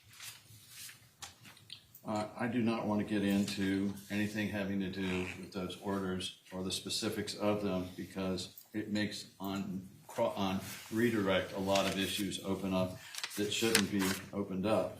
I'm sure that the order that, or the jury instruction, whatever, will make these things plain, but I don't think that's a good one for cross. But I've already said that I'm going to have an instruction that talks about the times and who and what was permissible as far as conduct. So that specific question, so long as it's a leading We'll question, be leaving. it's fine. And I just want to ensure, I know that Mr. Anderson had a short call with the doctor, that the only thing they discussed was about one issue that they didn't want in, and that we're not going to see a wholesale change of his testimony from what we've seen on Profer. No. The one thing I told him to do was he should not get into length of stay. But most of his testimony was about Beatty anyway, so. Well, That's the, this is the problem with Proffers, Your Honor. Without getting deep into it, we've seen what his anticipated testimony was. I plan on committing him to that testimony, so. They're the ones that asked for it, so. All right. We ready to bring in Dr. Richards? Yes. Yes. Okay, let's bring in the jury.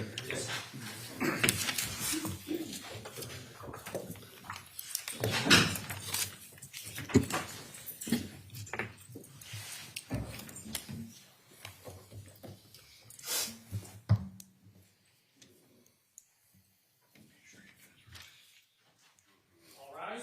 Jurors enter.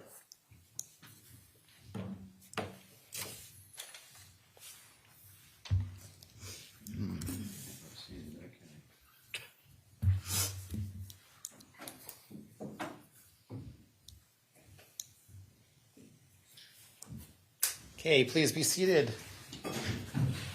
Happy Monday. And just to let you know, a member of the National Labor Relations Board will be here on November 10th.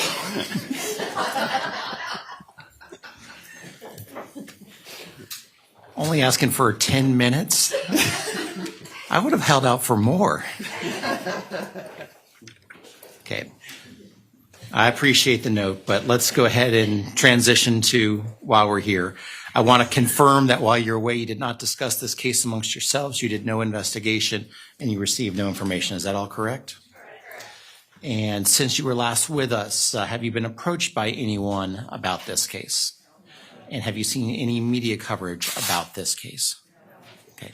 Now, our next witness is going to be by Zoom. I have, just so you know, outside of your presence, already administered the oath to this witness. So that has already been done, and he will be testifying under oath. Okay, with that, May it please the court. Please state your name for the record. Scott Burgess Richards, MD. And are you a psychiatrist I have called and asked to render opinions regarding the reasons for Beata Kowalski's suicide? Yes, you have, and I am. Can you give the jury the benefit of your background training and experience towards offering opinions here today, beginning with your undergraduate degree? My undergraduate degree was received from Marshall University in 1982, and I was honored to graduate with summa cum laude honors with a degree in psychology and history and a minor in biology and chemistry. I then proceeded to follow my father's footsteps and go to Temple University in Philadelphia for medical school, where I spent 4 years training.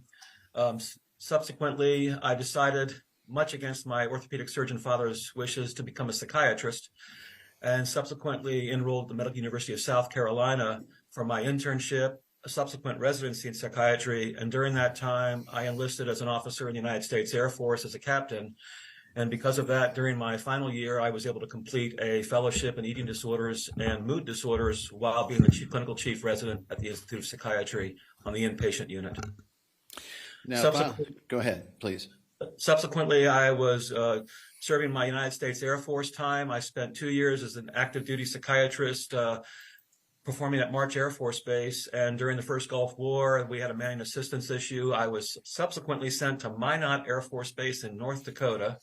And I can say for a Florida and California-based person, that was a difficult couple of months in February and March and April. During that time, I was tasked with taking care of the nuclear force there at Minot Air Force Base, consisting of the nuclear personnel that were in the silos as well as their families. Upon finishing that, I left the Air Force in 1992 with an honorable discharge and multiple awards, one significantly that we were the first military hospital to treat civilians. So we began to take Champus patients at March Air Force Base and received a commendation that we saved significant amount of money for the military. Upon leaving, I was recruited by an institute in San Diego, as my wife at that time was a researcher in science, and she received a degree and a job in San Diego. So I took a job with Alvarado Parkway Institute as a staff physician, but I also had a private practice at that time. During that, I had children and decided they were more important. Plus, I have a lot of avocational activities, and I decided to take a job at the county mental health as a senior psychiatrist. I've always been interested in indigent care, and I did not like working for money. I felt that we should take care of patients. During that time, I was recruited by Kaiser Permanente to become the head of their eating disorders division and write their protocol. And I subsequently spent approximately 17 years as a full partner in the Kaiser Permanente Southern California Permanente Medical Group. Upon my children growing up and me not wanting to be in California anymore and wanting to go back to my Florida roots, I moved back to Florida in approximately 2014 and took the position as senior psychiatrist at New Horizons Health Center in Port St. Lucie. At that time, I was the director of the Procedural clinic, as well as running part of their inpatient psychiatry and outpatient long-term care. During that time, I received approximately 300 or 400 phone calls from locum physician providers who wished to have psychiatrists travel around the country. And I learned at that time we had approximately 11,000 unfilled psychiatry jobs in small towns around the United States. I was talked into going to Pocatello, Idaho, which I would never thought I would do. And I almost moved there after 10 months of working 2 weeks on, 2 weeks off. I developed their program. They now have 2 psychiatrists working there. I've gone back once. I've worked in Lewiston, Idaho for approximately 7 months. I've been at the University of Indiana, and I'm not sure I can put all the other places, but I've been doing locum tenens work, providing care for smaller to mid-sized communities. I had to take some time off during COVID for a severe fracture of my right foot, and then a year later dislocated the same ankle.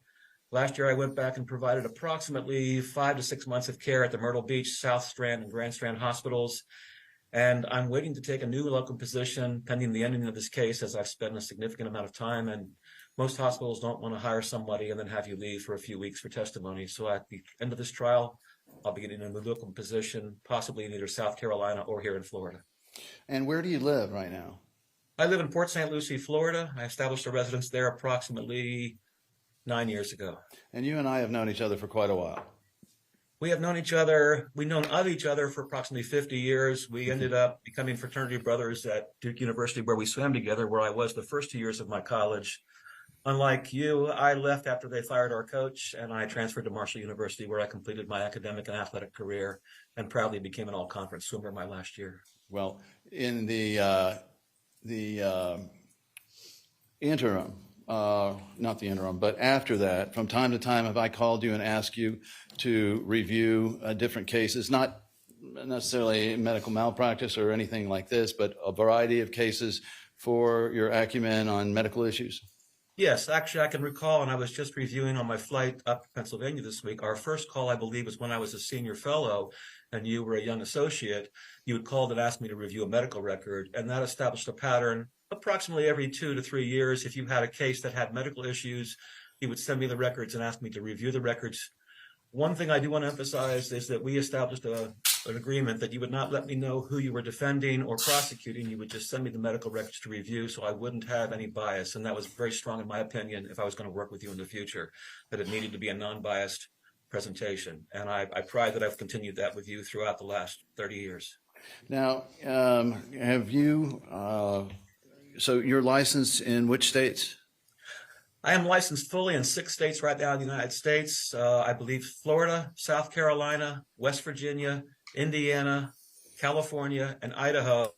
And I do believe that Idaho also has, on request, reciprocity with Montana and Wyoming because they have so few psychiatrists. You are easily able to be re-licensed in those states as part of a Western state pack. And you're board certified?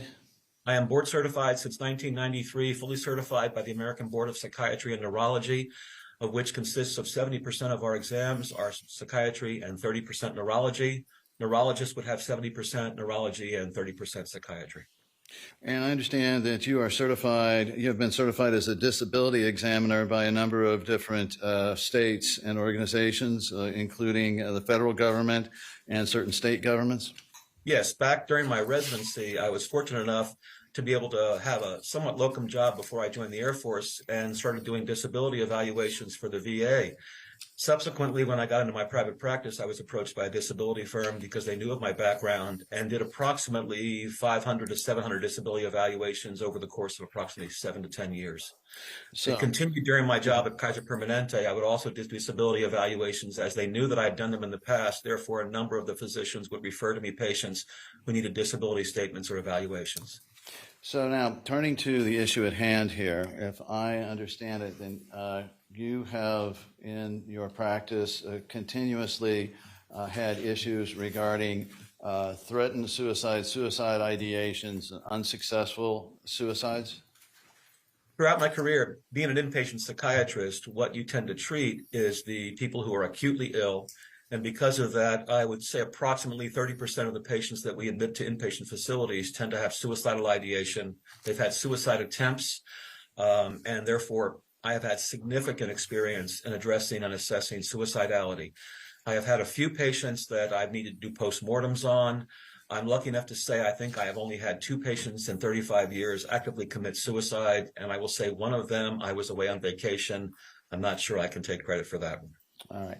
And so if I'm understanding correctly, you have evaluated the issue of suicide for the Air Force in that capacity of evaluating military and I guess missile crews.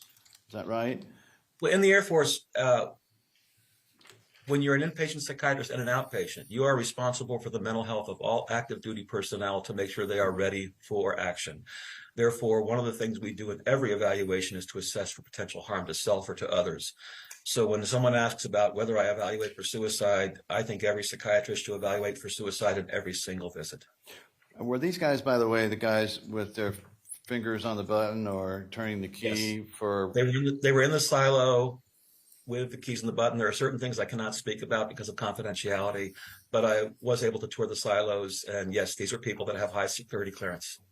All right. And then you worked for lack of a better term, public medicine in San Diego for a while. Is that right? I was the chief psychiatrist at the downtown mental health center that treated indigent patients from approximately, I was there part-time in 95, and I was there until I joined Kaiser Permanente in 97. I continued to do some consulting for them over the years. And how long were you at Kaiser? So Kaiser Permanente was a hospital job for you? Kaiser Permanente is the largest health maintenance organization in the United States. They're massive in California. They own their own hospitals. They own their own outpatient, their own pharmacies. I started off as the director of their eating disorders and had an outpatient practice. As part of it, I covered the hospitals approximately once a month for the weekends and during the week. And then approximately every 4 to 6 months, we would also do inpatient consultations. I want to stress that my work as locums has led me to do a lot of inpatient psychiatric consultations. I spent a lot of time on the medical units. Because of that, I've spent the last few years doing a lot of continuing education on medical issues. In my opinion, it's very important that every psychiatrist makes sure that medical illnesses need to be addressed first before you make a psychiatric diagnosis. And have I asked you to review your records to determine approximately how many different psychiatric cases that would include suicide cases, including ideations, meaning, or plans, or attempts through the course of your career? Can you ask the question again, please? Yes. How many people involving suicide have you examined and or treated? Throughout my career, I would say I've assessed approximately between 12 and 15,000 individuals, and I would strongly say that I assess for suicidality in every single one of those patients, especially on the initial visits and at least the first 3 to 5 follow-ups to establish a relationship with the patient. And as part of that, did you regularly form opinions as to the specific and general causes as to their suicide attempt, and what is an ideation, by the way? Ideation is the thoughts in your head that potentially self-harm is an option. So you're thinking about it. And in terms of the causes, we talk about risk factors for suicide. I'm not sure we can say cause specifically, but the term risk factor is very important when you're assessing for suicidality. You look for things such as family history, genetic predisposition. You look for past attempts. You look for any substance abuse issues that are significant. You look for intrusive stressors on a person that will place their defense mechanisms at a stress level that would cause them to then be overwhelmed. And so what have you reviewed in connection with offering opinions for the jury here today, if you could give us an overview? An overview would be the best way to say it, because I first received medical records to review on this case approximately 5.5 years ago, and at that time I had at least 3.5 feet of medical records. Over the ensuing 5 years, I believe I have reviewed a few thousand pages of depositions. I have reviewed the auto medical records. I've reviewed Maya's hospital records. I had a brief interaction with the family early on, not clinical, just meeting them almost in an accident when I was visiting you at an occasion. And through that, I've reviewed, I would say, approximately 5,000 pages throughout this case. And have you had the opportunity to meet Maya on more than one occasion? I've met Maya on approximately 4 or 5 occasions, I believe, over the last 4.5 years. All right. And so what, if anything, was significant about, Beata's history, if anything, that was pertinent to your analysis and opinions here? There was many significant things in terms of looking at the case from your request in terms of her suicide. I can start off with her upbringing in communist Poland, and I feel that I have a little more insight. I was able to visit there in 1975 for approximately 6 weeks and got to experience times during the communist regime. Your Honor, I apologize for the interruption. Objection to the relevance. I'm going to sustain with respect to the doctor's experiences in Poland. It's all right. Just let's talk about Beata's experiences in Poland. When I reviewed her history, there were 3 things that were significant to me in terms of looking at past events that might have caused a characterological development. The fact that she did grow up in a somewhat oppressive regime, I think, is important, and that people tend to feel somewhat constricted and controlled. The other aspect that I learned recently by watching the interview of her sister, that her father was taken away during the Solidarity movement, also reinforces the sense of lack of control. And she also grew up with a strong Catholic faith, and we have learned that the Catholicism tends to be a somewhat rigid and strict. So therefore, this is a woman that grew up with the idea of right and wrong. It appears that she had somewhat strict, rigid rules in her head. She was very driven in terms of her academic performance. I think those are factors that I reviewed in terms of her upbringing. I do feel that the loss of her father at a young age, the fact that her mother left, being raised by a grandmother who obviously would have grown up in significant communist times, may have been a factor. And then moving to America was a significant issue. You come to America with no language capacity. I think that's an amazing stressor, and it shows the will of a person. I've also reviewed some of her writings, and I see a cogent, linear thought process that is appropriate. The other aspect is she is a... Overruled. You can continue. Go ahead. You may continue on the writings. I've also viewed that she was a nurse by trade, and to me, psychiatrically and on a psychological basis, that is important, and that most nurses tend to be somewhat altruistic in their work. They tend to want to do for others. They don't want to be the doctor. They want to be the one that cares for the person who in a sense, implements the orders of the physician. So that is an important factor, in that a Catholic-based woman who is structured and rigid about doing the right thing, in my opinion, and doing what I call a post-morbid and post-mortem psychological evaluation, it was consistent for her to go into nursing and be a caregiver in light of her upbringing. What about Beata's psychological history? Did it come to your attention that she had sought counseling during a period in 2015, 2016, after Maya was diagnosed with CRPS, before and after Maya was diagnosed with CRPS? I think that's an excellent question. I reviewed that, and my approach to this was, here was a woman who was placed in a situation with a daughter that she did not know what was going on. There were significant medical problems, and I found it very appropriate that she sought out supportive help and care to be able to process the significant emotions she was obviously experiencing at the time with her daughter being ill. All right, and so now having it armed with that information and analysis, can you tell the jury then, looking at Beata's experiences in those months leading up to her suicide, the influence of different factors, but in particular, if it is your opinion, the influence of her daughter's treatment at Johns Hopkins All Children's Hospital? Can you repeat the question again? Sure. Very complicated question. Right. I'm looking for how she got to where she was. I'm looking for your analysis to the jury of what brought Beata to the point of suicide, and I'm particularly interested in those last few months at Johns Hopkins All Children's Hospital and how her daughter was being treated. My approach on this was to look at those causative factors, as we said. My opinion on this is that I saw throughout the course of the events from 2015 all the way to her demise, the ability to keep control over her life, the ability to keep control over the health of her children was gradually being diminished. And I do feel strongly that the events that occurred during the hospitalization, the early hospitalization specifically, that she had total control taken away from her in a variety of areas of her life. She had her personal life taken away. Her professional life was challenged. She was threatened with potential legal action. She was accused of things doing to her daughter. She had her integrity challenged.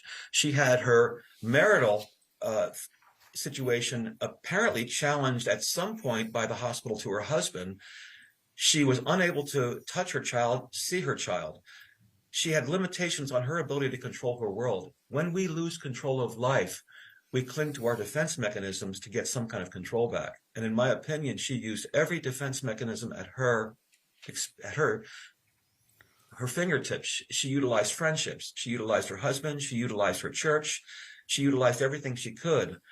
Situations such as the priest not being allowed to give the sacrament. She even wanted God to help, and God wasn't allowed in the room.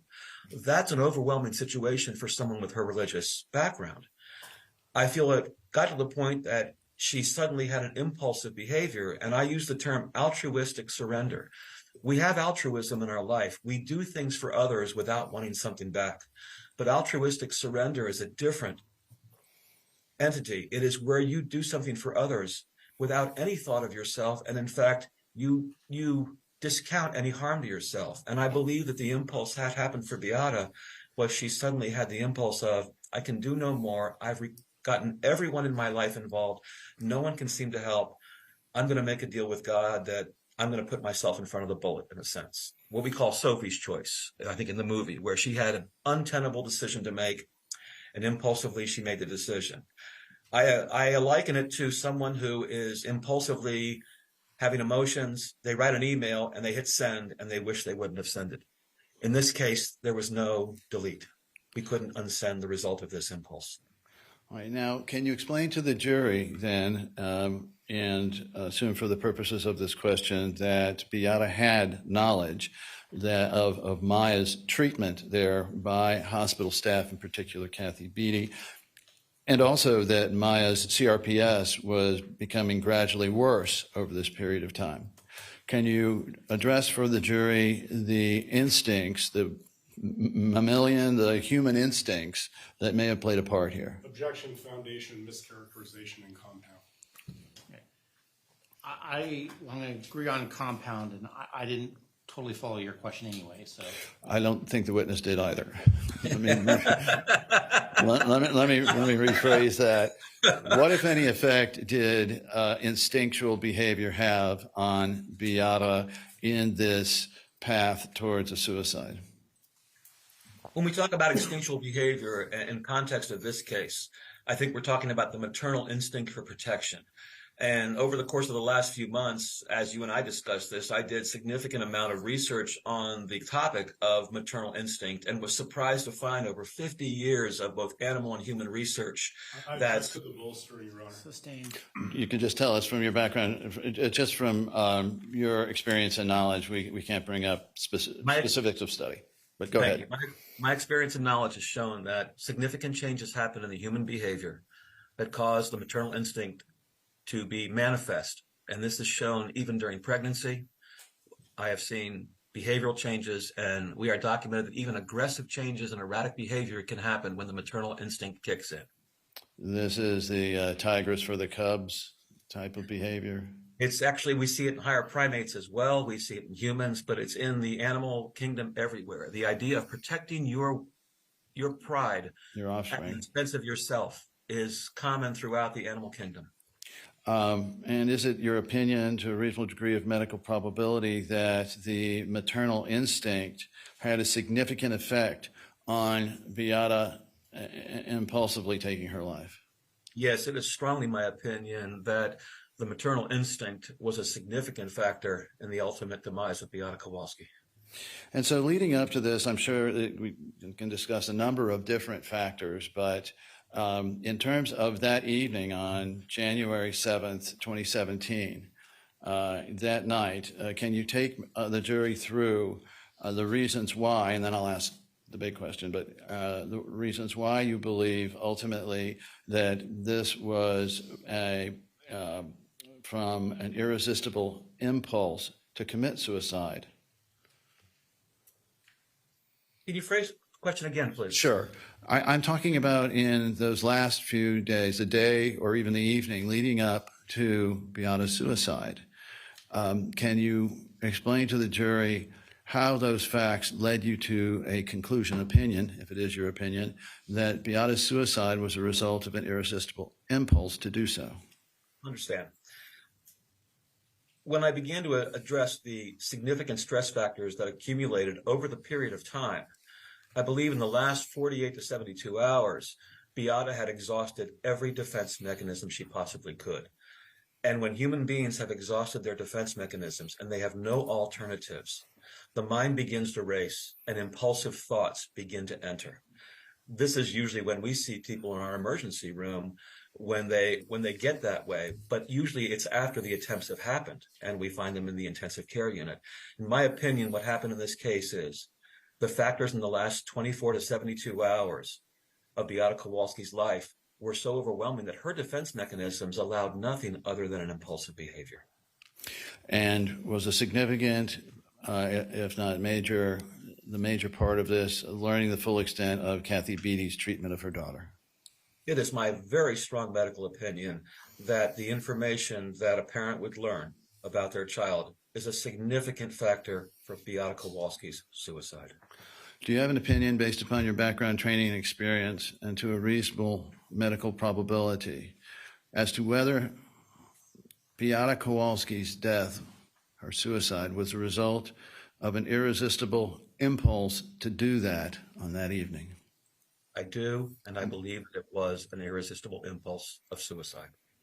And then do you believe that Beata Kowalski's perception of the hospital, particularly Ms. Beattie, others' treatment of her daughter, was a substantial factor in creating that irresistible impulse? Absolutely, yes, I do. And therefore, do you have an opinion based upon your background, training, and experience as to whether the hospital's treatment of Maya was a substantial factor in bringing about her suicide? It is my professional opinion that the treatment of Maya Kowalski was a direct factor in the causative effects of Beata Kowalski's suicide. And so in terms of the transmittal of information, did it come to your attention that Jack Kowalski was providing Beata updates every time he saw Maya on exactly what her physical, mental, and emotional condition was? Yes, it is my understanding that Jack was communicating with Beata on a regular basis, as he was the only conduit that she could get. And he would be that person. So yes, it is very strong that Beata would have that information. In fact, to get it secondhand is even tougher because you're not able to get this primarily, and that's even more of a loss of control. But did it come to your attention that Beata also had direct contact with the hospital, particularly Miss Beatty, through attempts to speak to her daughter on the phone? Object to the leading, Your Honor. Overruled. You can answer. You can answer. Yes, I am aware. I have reviewed some of those recordings, and I'm aware that Ms. Beatty was present during the phone calls. And did it come across to you in any, well, strike that. And let me, for the purposes of this question, and I don't know if I have advised you of this or not, but that Maya Kowalski has testified that through knowing her mother, hearing the sound of her voice, and as the time in there approached her suicide, that her inflection, her tone, her flatness, her inability to find questions indicated to her that her mother was on a road to suicide. Did that, would that add to or subtract from your opinion? Or is that another question I need to ask again? I think if you could ask in a different way, I'm not sure exactly what you're asking on this question. You know what, I'll withdraw. Did it come to your attention that after Beata's suicide, that there were certain communications between and among physicians at Johns Hopkins All Children's Hospital that indicated that Beata's suicide was actually contemplated by them? Objection, relevance, and foundation in the time frame. Sustained. In the period immediately after Beata Kowalski's suicide, did it come? Overruled. Did it come to your attention that certain members, physicians at Johns Hopkins All Children's Hospital communicated about an expectation that Beata might take her own life? Same objection. Yes, I'm aware of that communication. Okay, the court overrules the objection. The answer stands.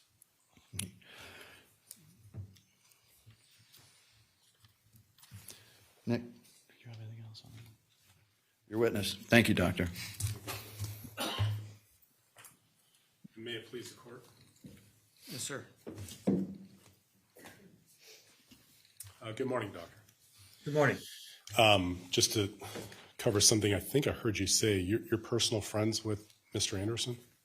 We've known each other, we've known of each other early on. We have been friends for an extended period. We live apart, but we keep in contact on a semi-regular basis. You've been friends since college?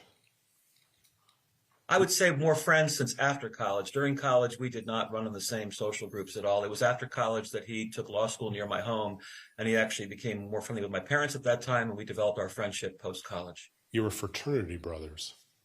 Our fraternity was large, and as I say, my example is Mr. Anderson listened to Jimmy Buffett, and I listened to progressive rock. We lived in different worlds.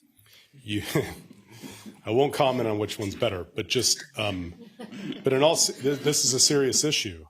I understand. You did not, you don't see this as a conflict of interest reviewing cases for your friends, do you? No, I have actually done professional work. And when we first discussed this many years ago, we made sure that this would be professional only, so that I made sure that things came through his office. They did not come through just the mail. Things had to come through the requests. And in fact, this case came as a request through his office in May if I would review medical records. How much have you charged to get here today? From the inception of the case, what are your fees in this case? I have charged, I believe, over the 5.5 years, I think I've charged approximately $11,000 to Mr. Anderson's office, and I believe your office paid me approximately $900 or $1,000 for our deposition a year ago. The rest of the time, I have been doing this without charging Mr. Anderson at this time, due to my strong convictions about the issues in this case.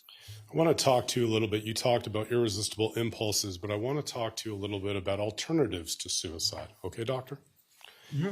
You are aware there were multiple opportunities for the Kowalskis to have Maya transferred out of All Children's Hospital. True? Yes. You are aware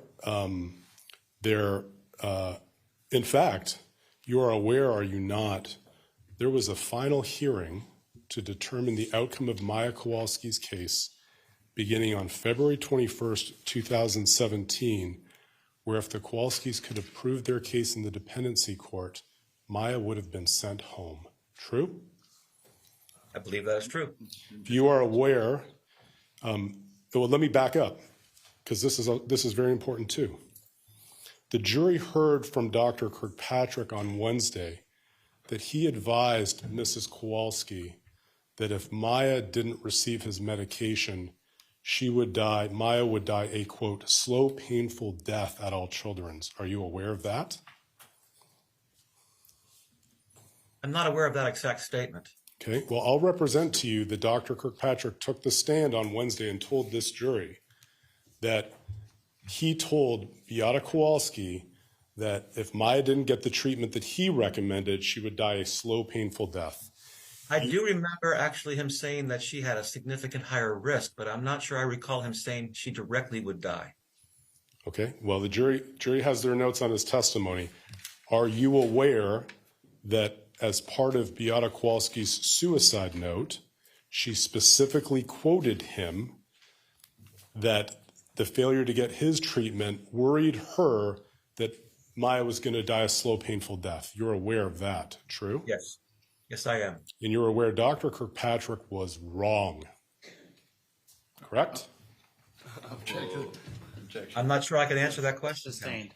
Okay. Yeah, this is getting way big. Well, let me go back to Yep. the dependency court, and let me ask you this question. In terms of a sequence of events, you are aware that the judge in the dependency action ordered Beata Kowalski to have no physical contact. Excuse me, Your Honor, we need to approach on that last question. I think we need. Well, and this question is what we've already talked about, and he's allowed to ask the question. You are. Start again. I will, thank you, Your Honor. You are aware that the judge in the dependency action ordered Beata Kowalski to have no physical contact with Maya as of October 13th, 2016. True? Objection. True. Beyond the scope of the order.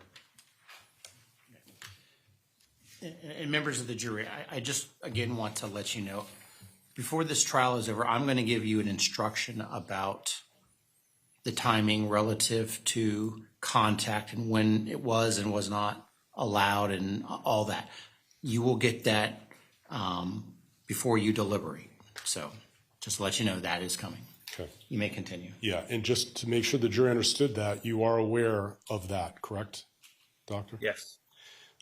That certainly caused tremendous stress on Beata, did it not? It was a stress factor, yes. Well, I think you talked about the ultimate stress on Beata was being separated from her daughter, true? I'm not sure I called it an ultimate stress. I would not use that term in my profession.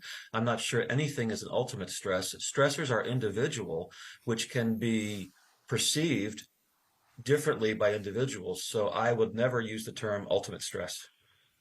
The no physical contact between Beata Kowalski and Maya that started on October 13th continued until the hearing in front of the dependency court on January 6, 2017. True? True. This is now almost 3 months that Beata has been physically separated from her daughter per order of the court. True? That is true.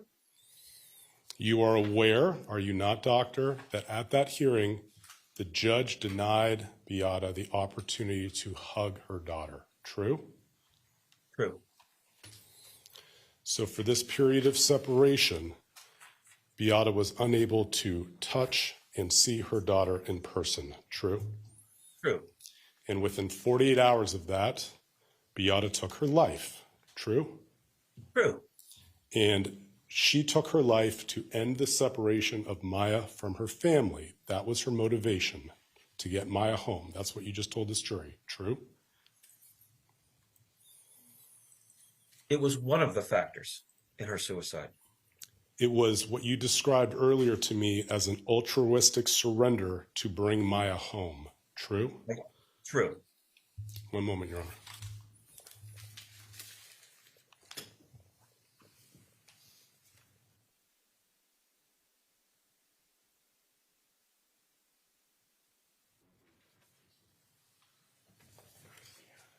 I don't have any other questions at this time, Your Honor. Any redirect? Dr. Richards, did it come to your attention that Dr. Kirkpatrick also testified that Beata knew all about the leg blood clots and the potential harm to her daughter well before he ever said that to her? Yes, that is true.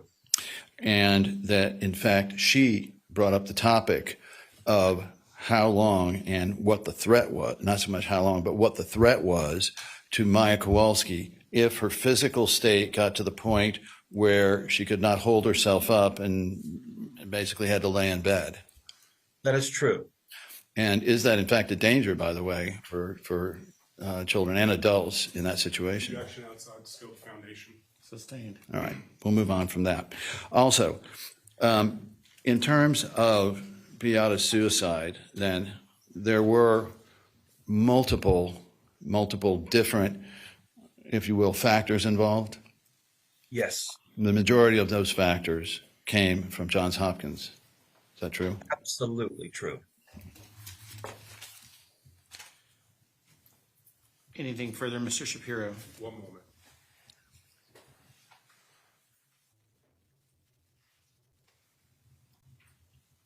One moment, Your Honor.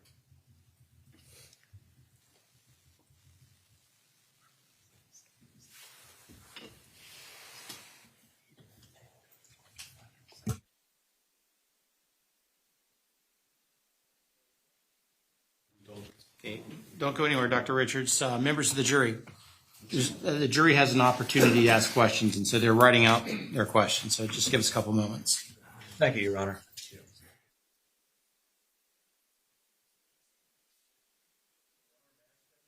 My water cup real quick. Yes, sir. Thank you.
Okay, Dr. Richards, I'm going to mute your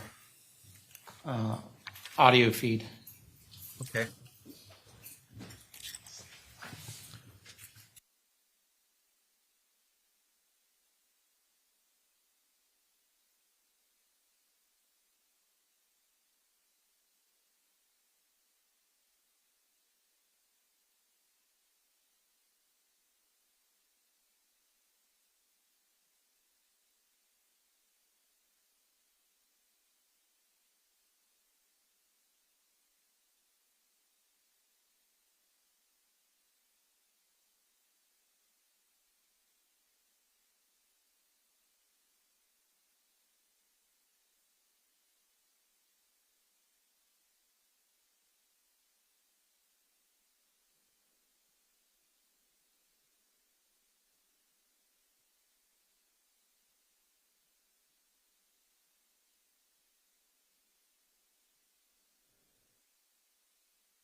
Dr. Richards, I need you to turn back on your microphone. Can you hear me now?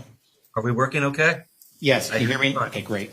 Is the lighting better, by the way, too?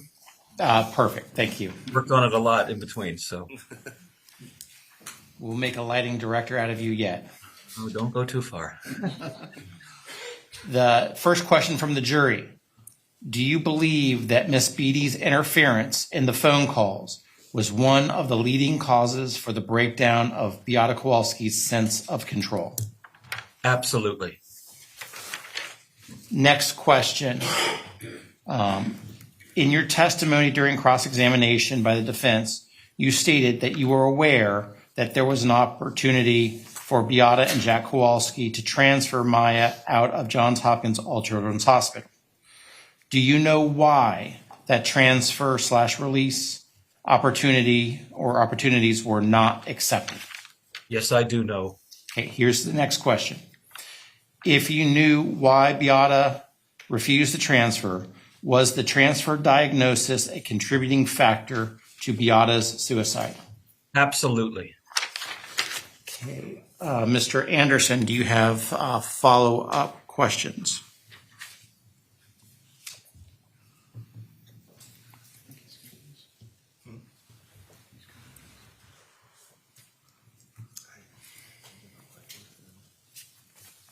One moment, Your Honor.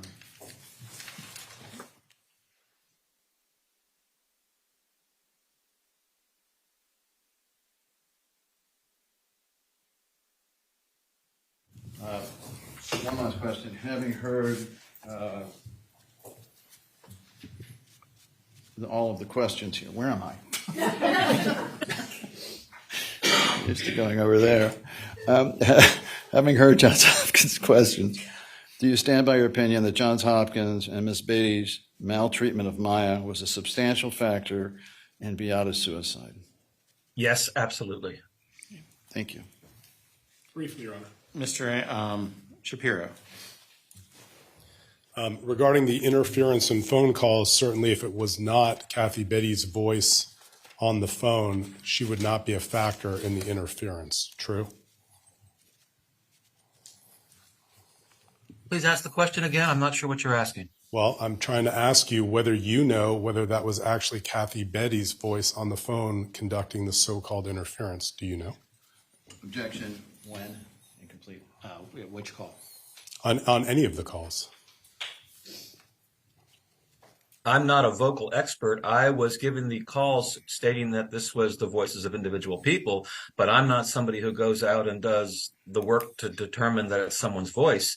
I was given information and data, and I reviewed the data, but I can't confirm what the audiologist confirmed. Okay. So in terms of when, which is a good question, can you even tell this court when the last time anyone, whether it be Kathy Betty or somebody else, interfered with a phone call? I don't have specific dates in front of me right now, so I can't say anything to that at this point. Well, it certainly wasn't within the last 24 to 72 hours of Beata taking her life, was it, Doctor? I don't believe there was a phone call in that period, no. Because you testified that the substantial factors that led to Beata taking her life occurred within the last 24 to 72 hours, correct? I commented that many of the factors in the last 24 to 72 hours were additional factors, but the factors have been going on for an extended period. The impulsive decision was made within 24 to 72 hours, true? The impulsive decision was probably made right before she killed herself. Okay, one moment, Your Honor.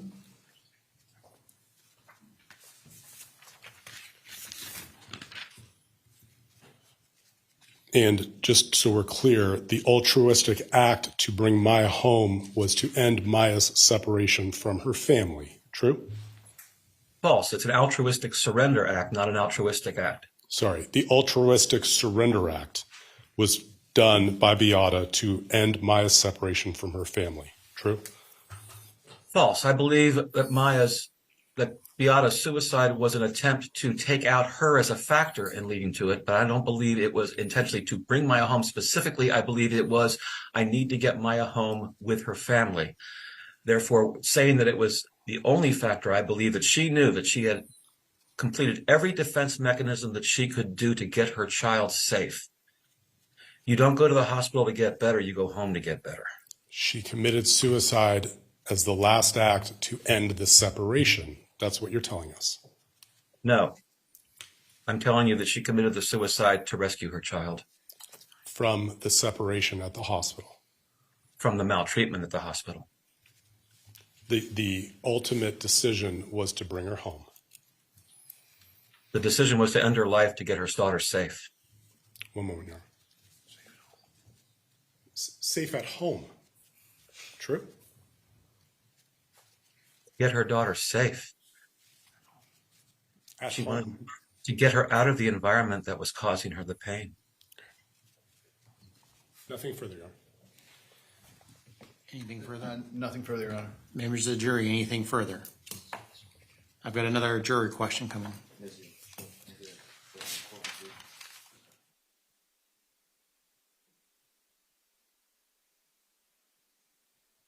Again, mute your microphone. Yes, sir.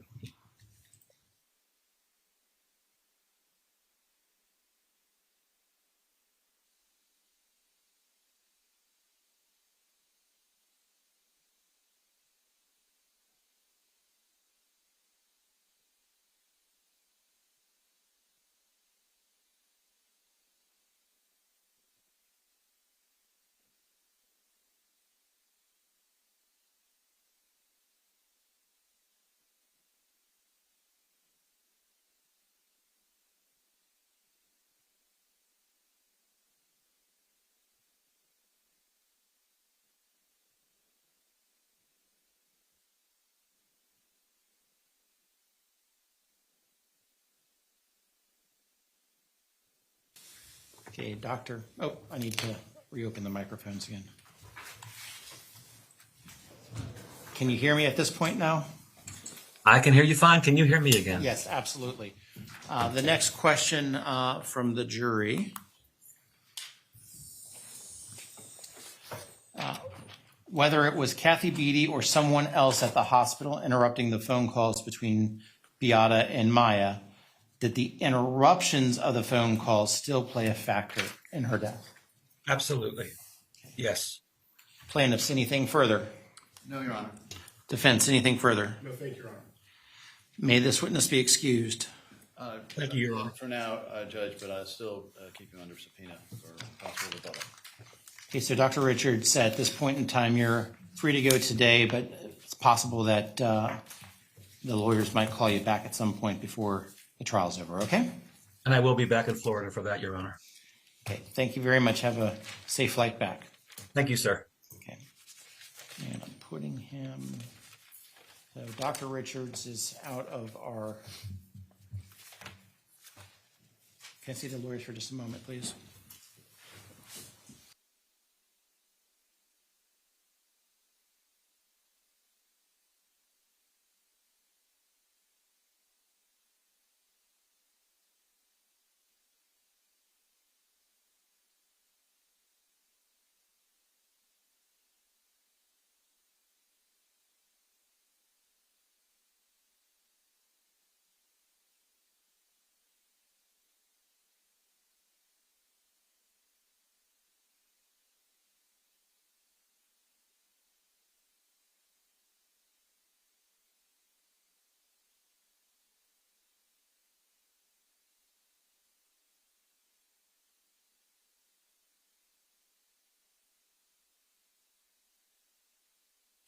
Okay, members of the jury, we're just talking timing and logistics. It's probably, I know you had your union break last hour.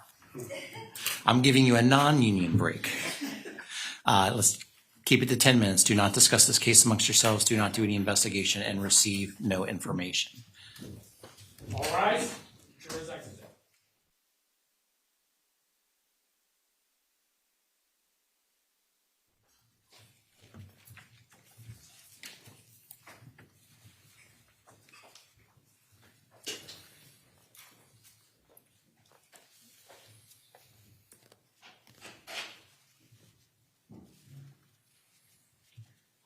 Okay, the jury is out of our presence. Everyone can sit down. Why don't we take a 5-minute break ourselves? We'll come back and address your motion, Mr. Hunter, but let's try to keep this to 5 minutes.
Please be seated. Where's Mr. Anderson? Our team is grabbing him right now, Your Honor.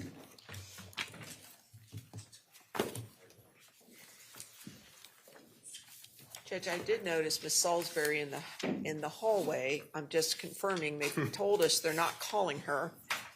I'm just confirming that, They confirmed it. yeah. Okay, well, Mr. Anderson's back. Sorry, Judge. Ms. Perez wanted to confirm, since she saw Ms. Salisbury in the audience, that she is not a witness. No, in the hallway, I saw her in the, She was in the hallway, and right now she's not a witness.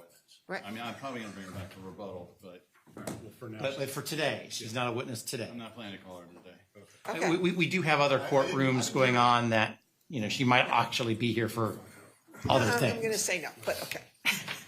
Or it might have been my screw up in telling her that I was thinking about using her, but not telling her at the very end that I was not using her. Either way, But today, she's not a witness. I don't plan to. Okay, that's all we need to know, Judge. Thank you. Mr. Hunter. Judge, this time, I understand that plaintiffs are about to recall Dr. Corkrin to the stand. And we would, first of all, object to recalling him. But secondly, we would renew our objections to his testimony and any testimony he might offer regarding a standard of care or administrative standard of care with respect to Johns Hopkins All Children's Hospital, based on on his competence to do so on the basis we previously argued to the court. On the issue of recall, I'm overruling that. On the competence issue under the statute, I'm going to stick with my same ruling as last time. The other thing I would note, Your Honor, is that And There he's is- not in the courtroom right this second. Okay. I'm sorry? I just want to make sure he wasn't in the courtroom as we were talking about him. Thank you, Your Honor. I punted him out. I already blew that once already. This, as I understand the purpose for which he's being called, it has to do with training and supervision of all children's physicians. Just training. Just training. Well, I'm sorry, what am I talking about? Yeah, I think it's supervision. Yeah, it's training, just the training. Sorry. There's three things here. All right, so now I'm sure it's training. okay. Judge, the only thing I've been furnished about his training material here has to do with, I guess it's back to count 14 once again, and I would renew our objection to that as well. And the declaration that he has filed regarding this matter after his report makes a number of statements about official government policies and regulatory policies and so-called never events. And just as an advanced preemptive matter, we're going to be objecting to that. So, We're not gonna ask him about it, all right, counsel.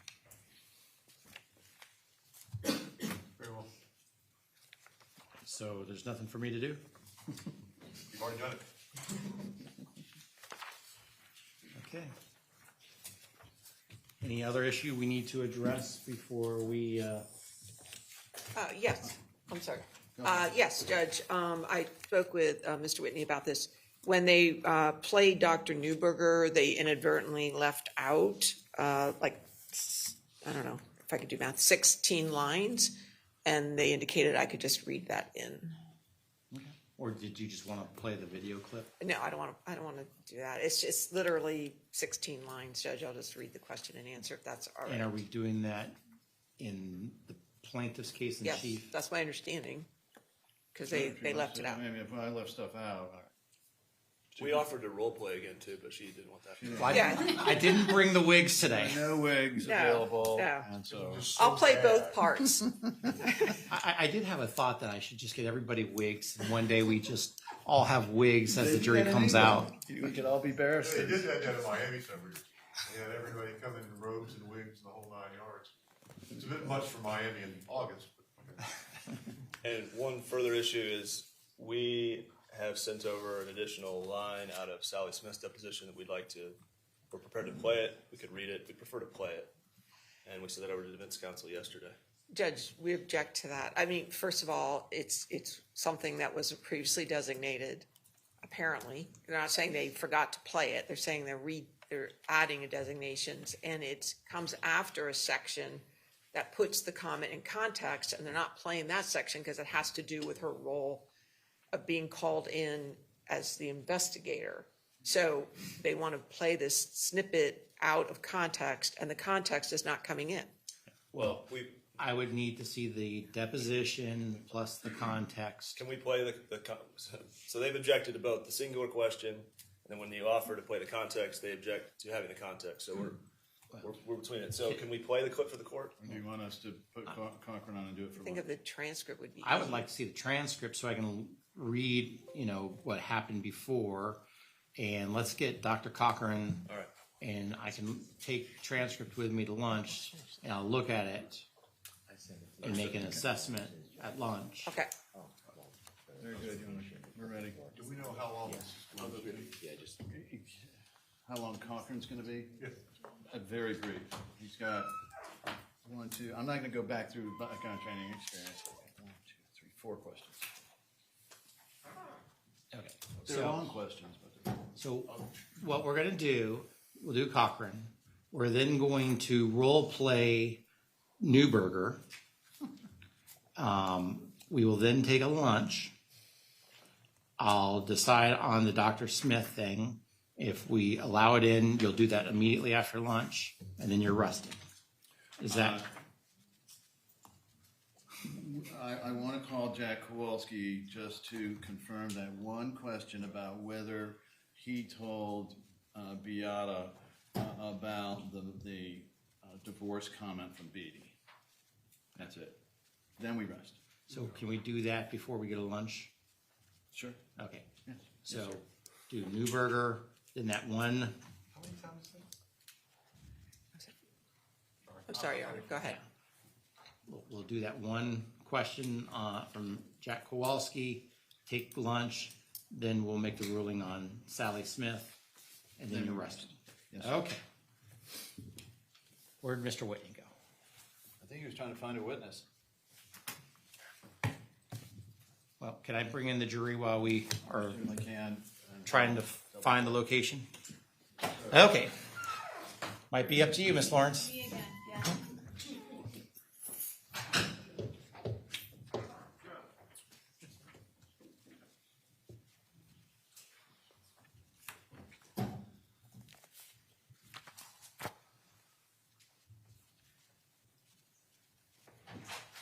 All rise. Jurors enter.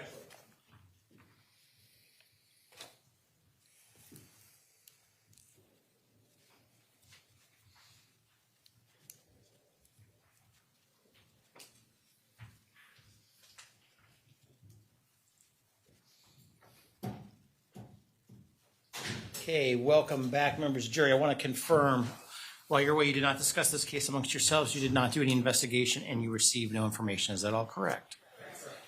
And you did not get approached by anyone about this case. Is that correct?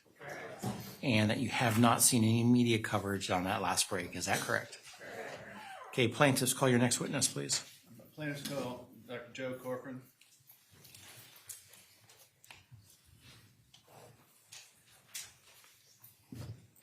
Recall, excuse me.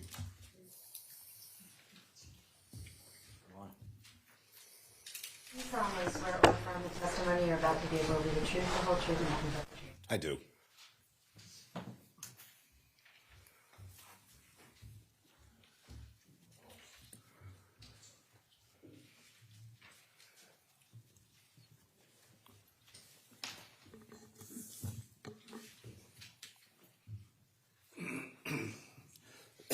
Please state your name for the record. Good morning. I'm Dr. Joseph Corkrin.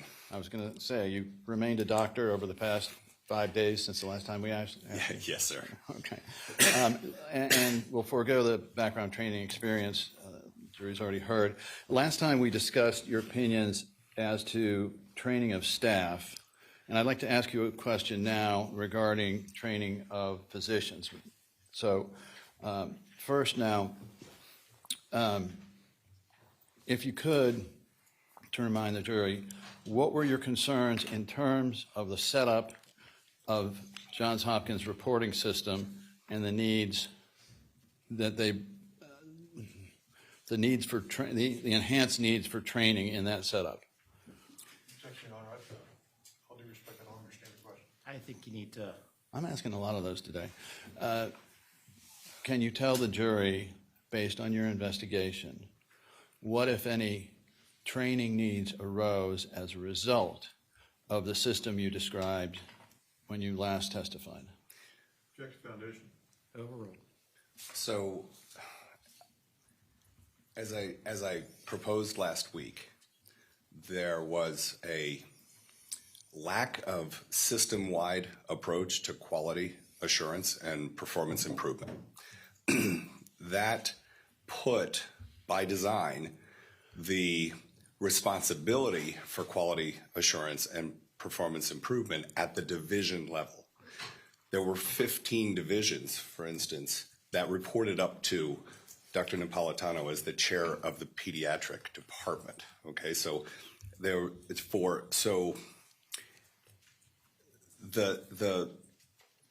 with each division having their own system of quality assurance and performance improvement, it was really incumbent on the chair of the department to make sure that there were no holes in the safety net, as I discussed last week.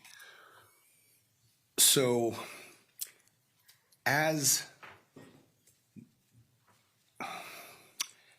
Maya moved from the emergency department, that's one system, to the pediatric intensive care unit, that's another division and another system, into the wards where she was followed by the hospitalists, that's another division and another system. Each division then needed to have physician champions who were trained to understand quality assurance and performance improvement. So each division had to have somebody who knew the rules, who could separate, here you're between the guardrails, here you're outside of the guardrails. And so the documents that I reviewed, which I provided that list last week, I saw no evidence that that training ever took place, that there was no format for that training to take place. And so you didn't have anyone who was trained to police the activities of their colleagues to make sure that patients like Maya and others were kept safe and that care was delivered between the guardrails of what the data and evidence showed delivered the best results. So do you have an opinion based upon your background, training, experience, and to a reasonable medical administrative probability as to whether Johns Hopkins breached the duty of reasonable care in its training or lack thereof of physicians in the role you described? Same objections previously. Okay, overruled. You can answer that, Doctor. Thank you. Yes, I do have an opinion. And what is that opinion? And I do believe that duty was breached because, again, there was no evidence that this training took place. And despite the department chair saying it's not his job to initiate change, I would argue that it's exactly his responsibility to initiate that change, to make sure that there are no gaps in the safety net. Are you aware that Johns Hopkins was treating for this treatment of CRPS during the admission of Maya Kowalski? That they were treating for Excuse me, that they were billing for treatment of CRPS during this period of time? Yes, I'm aware that they billed for treating CRPS. And have you had the opportunity to review both the admission and discharge notes where they were denying that diagnosis? Objection, Your Honor. Foundation and representation of the record. Let's rephrase the question. What, if anything, did the hospital represent outside of the hospital as to whether Maya Kowalski had CRPS? Objection, Your Honor. I'm not sure what the question is asking or the documentation it's asking about, but the record speaks for itself. Overruled. The diagnoses were focused on the behavioral health diagnoses of conversion disorder, Munchausen's by proxy, and it really seemed like CRPS was disregarded or dismissed. All right, and is it understood in your field that billing for treatment,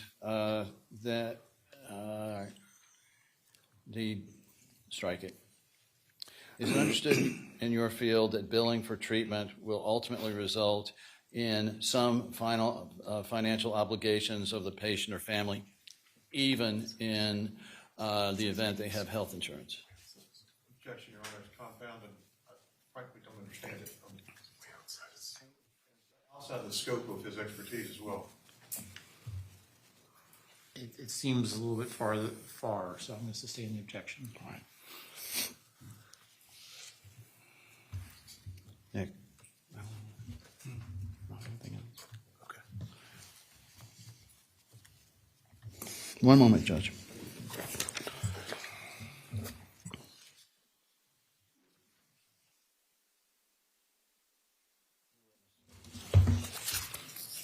May we approach him? Sure.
Mr.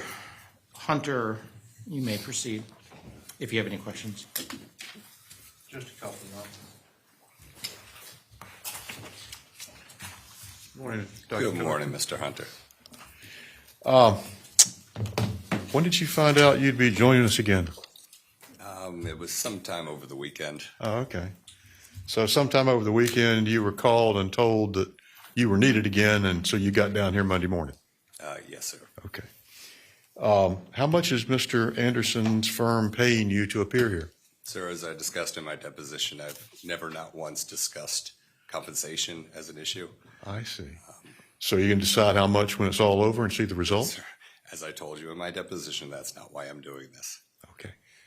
Point is, you haven't discussed a fee, and you'll discuss it when it's over. Well, Mr. Whitney described it as pro bono. I believe that's the legal term for doing this. So you're a volunteer? I am, sir.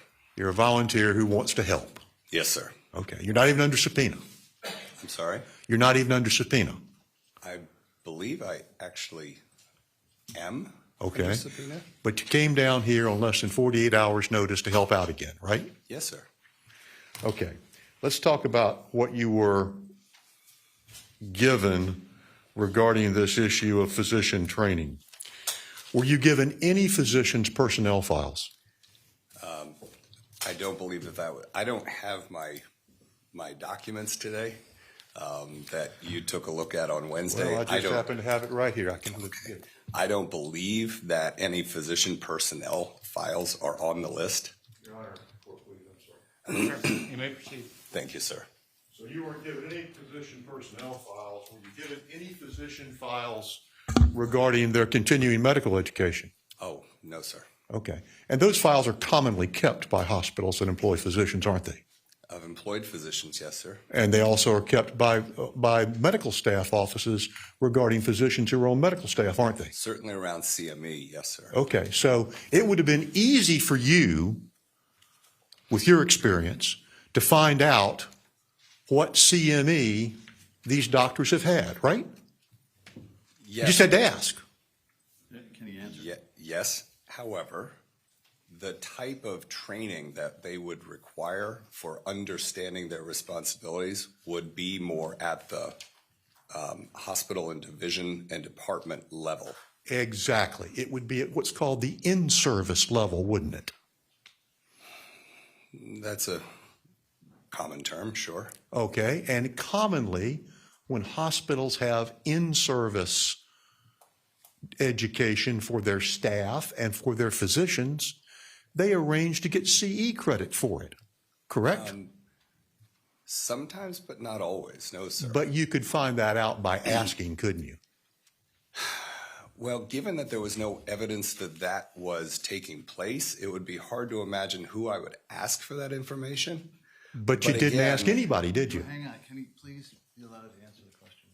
Mr. Hunter, let him Yes, finish sir. the answer.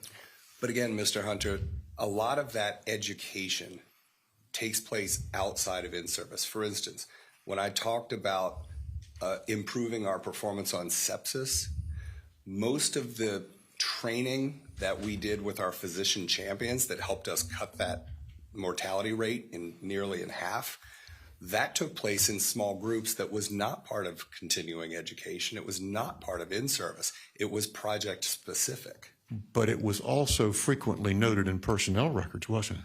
No, sir. Actually, it wasn't. Well, apparently your hospital doesn't keep very good personnel records, but leaving that issue aside. I would disagree with that. Move to strike. Sustained. The jury's going to disregard Mr. Hunter's comment. I'll leave aside that issue. My apologies, Your Honor, but let me ask this.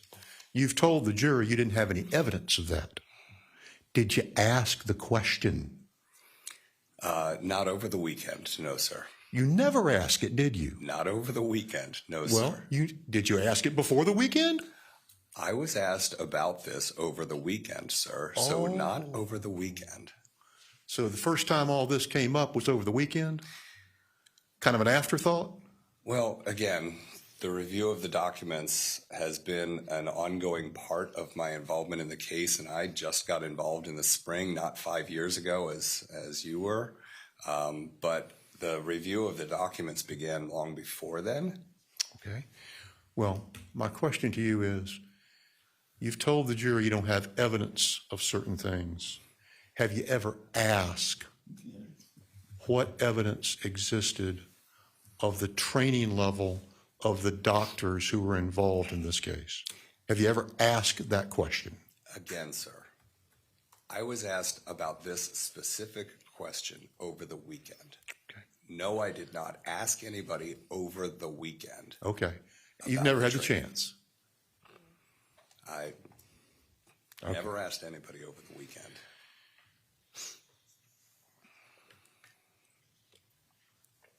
Were you aware that both the history and physical and the discharge summaries from All Children's Hospital made specific reference Objection. in Maya Kowalski case to Beyond scope, based on their objection. Well, I didn't hear the question, so let me hear the question. Were you aware that both the H&P, history and physical, the admission document, and the discharge summary from Maya Kowalski in her admission to All Children's Hospital of October 7th made reference to a diagnosis of chronic regional pain syndrome? Did you know that? Is the objection? I'm going to sustain the objection.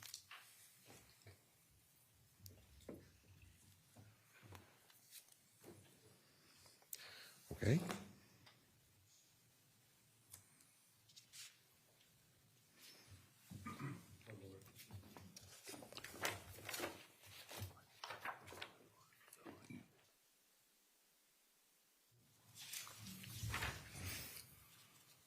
Nothing further on.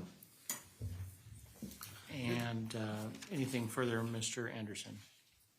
Did Mr. Hunter just show you any documents to indicate that there actually were continuing medical education or other indications of the type of training you were talking about?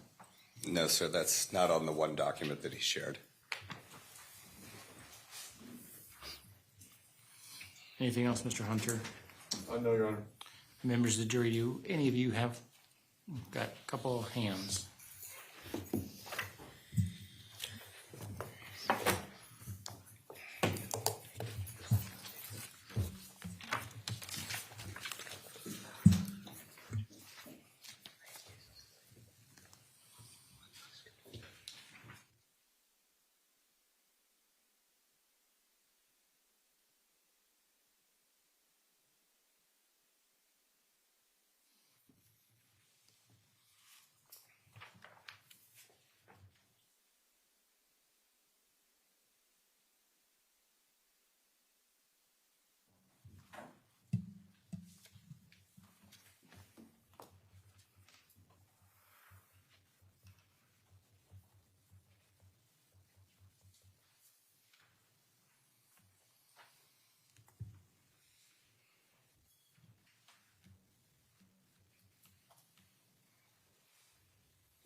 Can I have the attorneys up here, please?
There's only a couple of the questions I'm going to be able to ask. Doctor, in your hospitals that you were in charge of, did your committees meet on a monthly or quarterly basis to discuss improvement projects in complex patients or issues happening on the units to keep leadership informed? So we had a daily huddle with all of the managers and directors, nurses, physical therapists, et cetera, meet with administration at 9 a.m. every day to discuss problems on the floor. As a quality department, they worked in close quarters. They reported up to me, and I met with them on a weekly basis. Our quality committees generally met monthly because that information was then passed and shared with the medical executive committee and ultimately up to the board. There were some committees that met quarterly, but most of them met at least monthly, if not more frequently. Can't ask that one or that one. Has Johns Hopkins All Children's Hospital trained their personnel at this time, meaning at the time of Maya Kowalski being at their hospital, on CRPS? At the time of Maya's hospitalization? Yes. My understanding is that there was no expertise in CRPS at the hospital in 2016. Okay. Plaintiffs, do you have any follow-up questions? No, Your Honor. No, Your Honor. Okay. May this witness now be allowed to leave? Yes, he may, finally. Okay. Is he still under subpoena, though? Yes, in case for rebuttal, Judge. You're still under subpoena, sir, but you're Yes, free sir. to go today. Thanks very much. Thank you. And your next witness, Mr. Anderson. We're going to call Jack Kowalski very briefly, Your Honor. And publishing that one.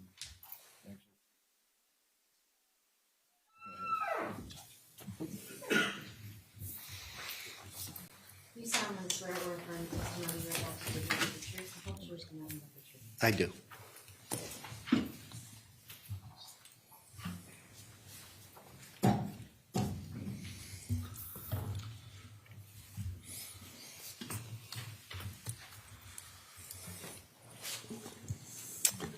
Please state your name for the record. Jack Kowalski. Mr. Kowalski, you've been up here several times. I just have a couple of questions. One is, did you tell Beata about Kathy Beatty's question to you about, have you ever thought of getting a divorce? I did. And was that, from what you saw, upsetting to her? It was upsetting to myself, and yes, it was upsetting to her as well. And did Beata know through you or any other means, if you know, about the dress issue? That is, the dress bought for Maya that ended up in Kathy Beatty's office rather than given to Maya. Yes. When you came home, or even on the drive home, from seeing Maya, how did Beata react in terms of trying to get information from you? A lot of times I would call her, let her know I was on my way home, and she would ask, during that time or when I did get home. Did you try to the best of your ability to tell her every single thing you heard or saw in that hospital about Maya? I tried to do as much as possible, yes. Was there a time when you bumped into Dr. Katzenstein in the hallway, if you recall, and you asked her certain questions? Your Honor, may I just briefly approach him? Yes.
The objection is overruled. Tell the jury what happened with Dr. Katz. I don't know the specific date. It is in my notes, I believe. Dr. Kettenstein was out in the hallway, and I said I wanted to see her. She said she knew that I was looking for her, but she was unable to talk to me. She seemed nervous looking around, and she said she was unable to Object to speak. the hearsay, Your Honor. Party admission. It's not an objection, it's not a party admission, Your Honor. Can I see the attorneys for a second?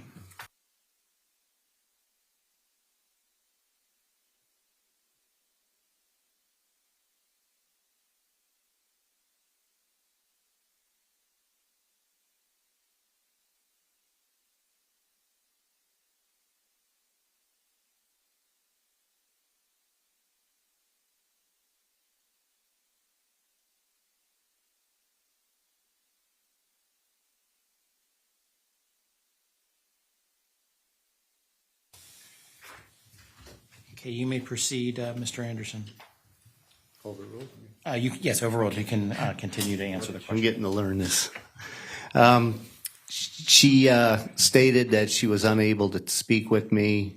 She would have to speak to both sides' attorneys, my attorney and then the hospital attorneys. She did provide me with her business card at that time.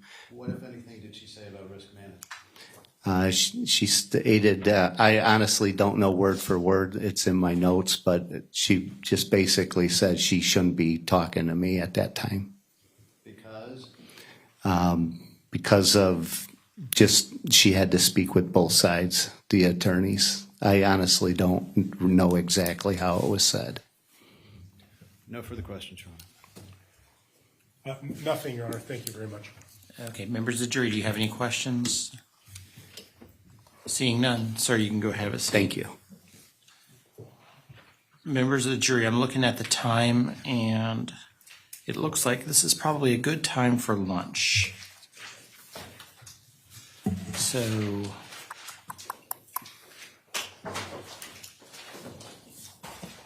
let's have the jury ready to go at 1:30.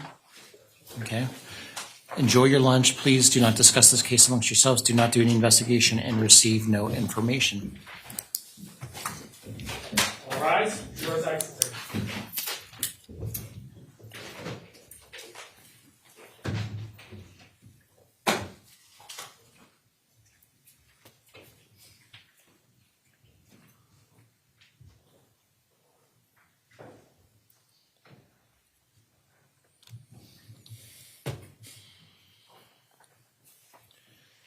Okay. Please be seated, everybody. Okay, I've received the deposition of Sally Smith. I will be looking at that over lunch, and we'll be ready to go on that. Oh, I forgot to do Dr. Newberger. Since you're doing another dep after lunch, I think it'll fit in, Judge. We'll just do that. Okay, I apologize. That's right. That slipped my mind. So we'll do Dr. Newberger and then maybe Dr. Smith, depending on how I come out on it. And then you all are resting, correct? That's correct, Your Honor. Okay. Just want to, if you want to talk to the clerk and make sure you have all of your exhibits, go ahead and do that. But please be sensitive that they need to have lunch as well. I have a very easy ruling for Your Honor. On deposition designations, the plaintiff designates, the defense designates, and there's some that are both designated by both parties. Is it the court's decision that dual designations are split 50-50? Exactly. Thank you, Your Honor. Anything else before we go on lunch? I don't know that we've been observing that in our case. We have. That's a new suggestion at this point. It's not, I don't think it's new, Judge. I think that's the way it's been, and whenever Clay's given time, that's the way he's done it.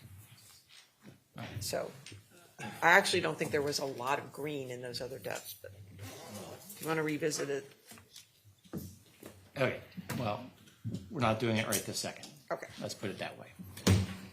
If we are back at 1:15, is that going to give us enough time? I also saw that there's a whole bunch of exhibits that the defense wants in. And I don't know if all of these are supposed to be discussed today, or is this? I don't know, Judge. They're mostly medical records. We'd like to get the medical records admitted.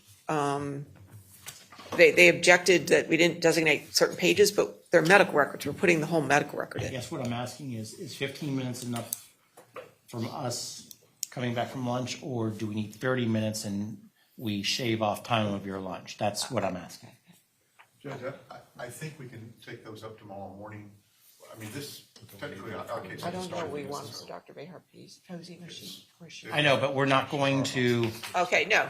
It's Okay. nothing needed this afternoon. yeah, as soon as we do Newberger and Sally Smith, they're gonna stand up and say, I rest. I'm gonna turn to you and say, call your next witness, or And call your we'll- first witness. And we'll be reading a deposition or playing a deposition, Judge. So is 15 minutes enough, or do we need Yes. 30 minutes? 15 minutes is enough, Judge. Okay, then we'll be back here at 1:15. All rise. Court's in recess.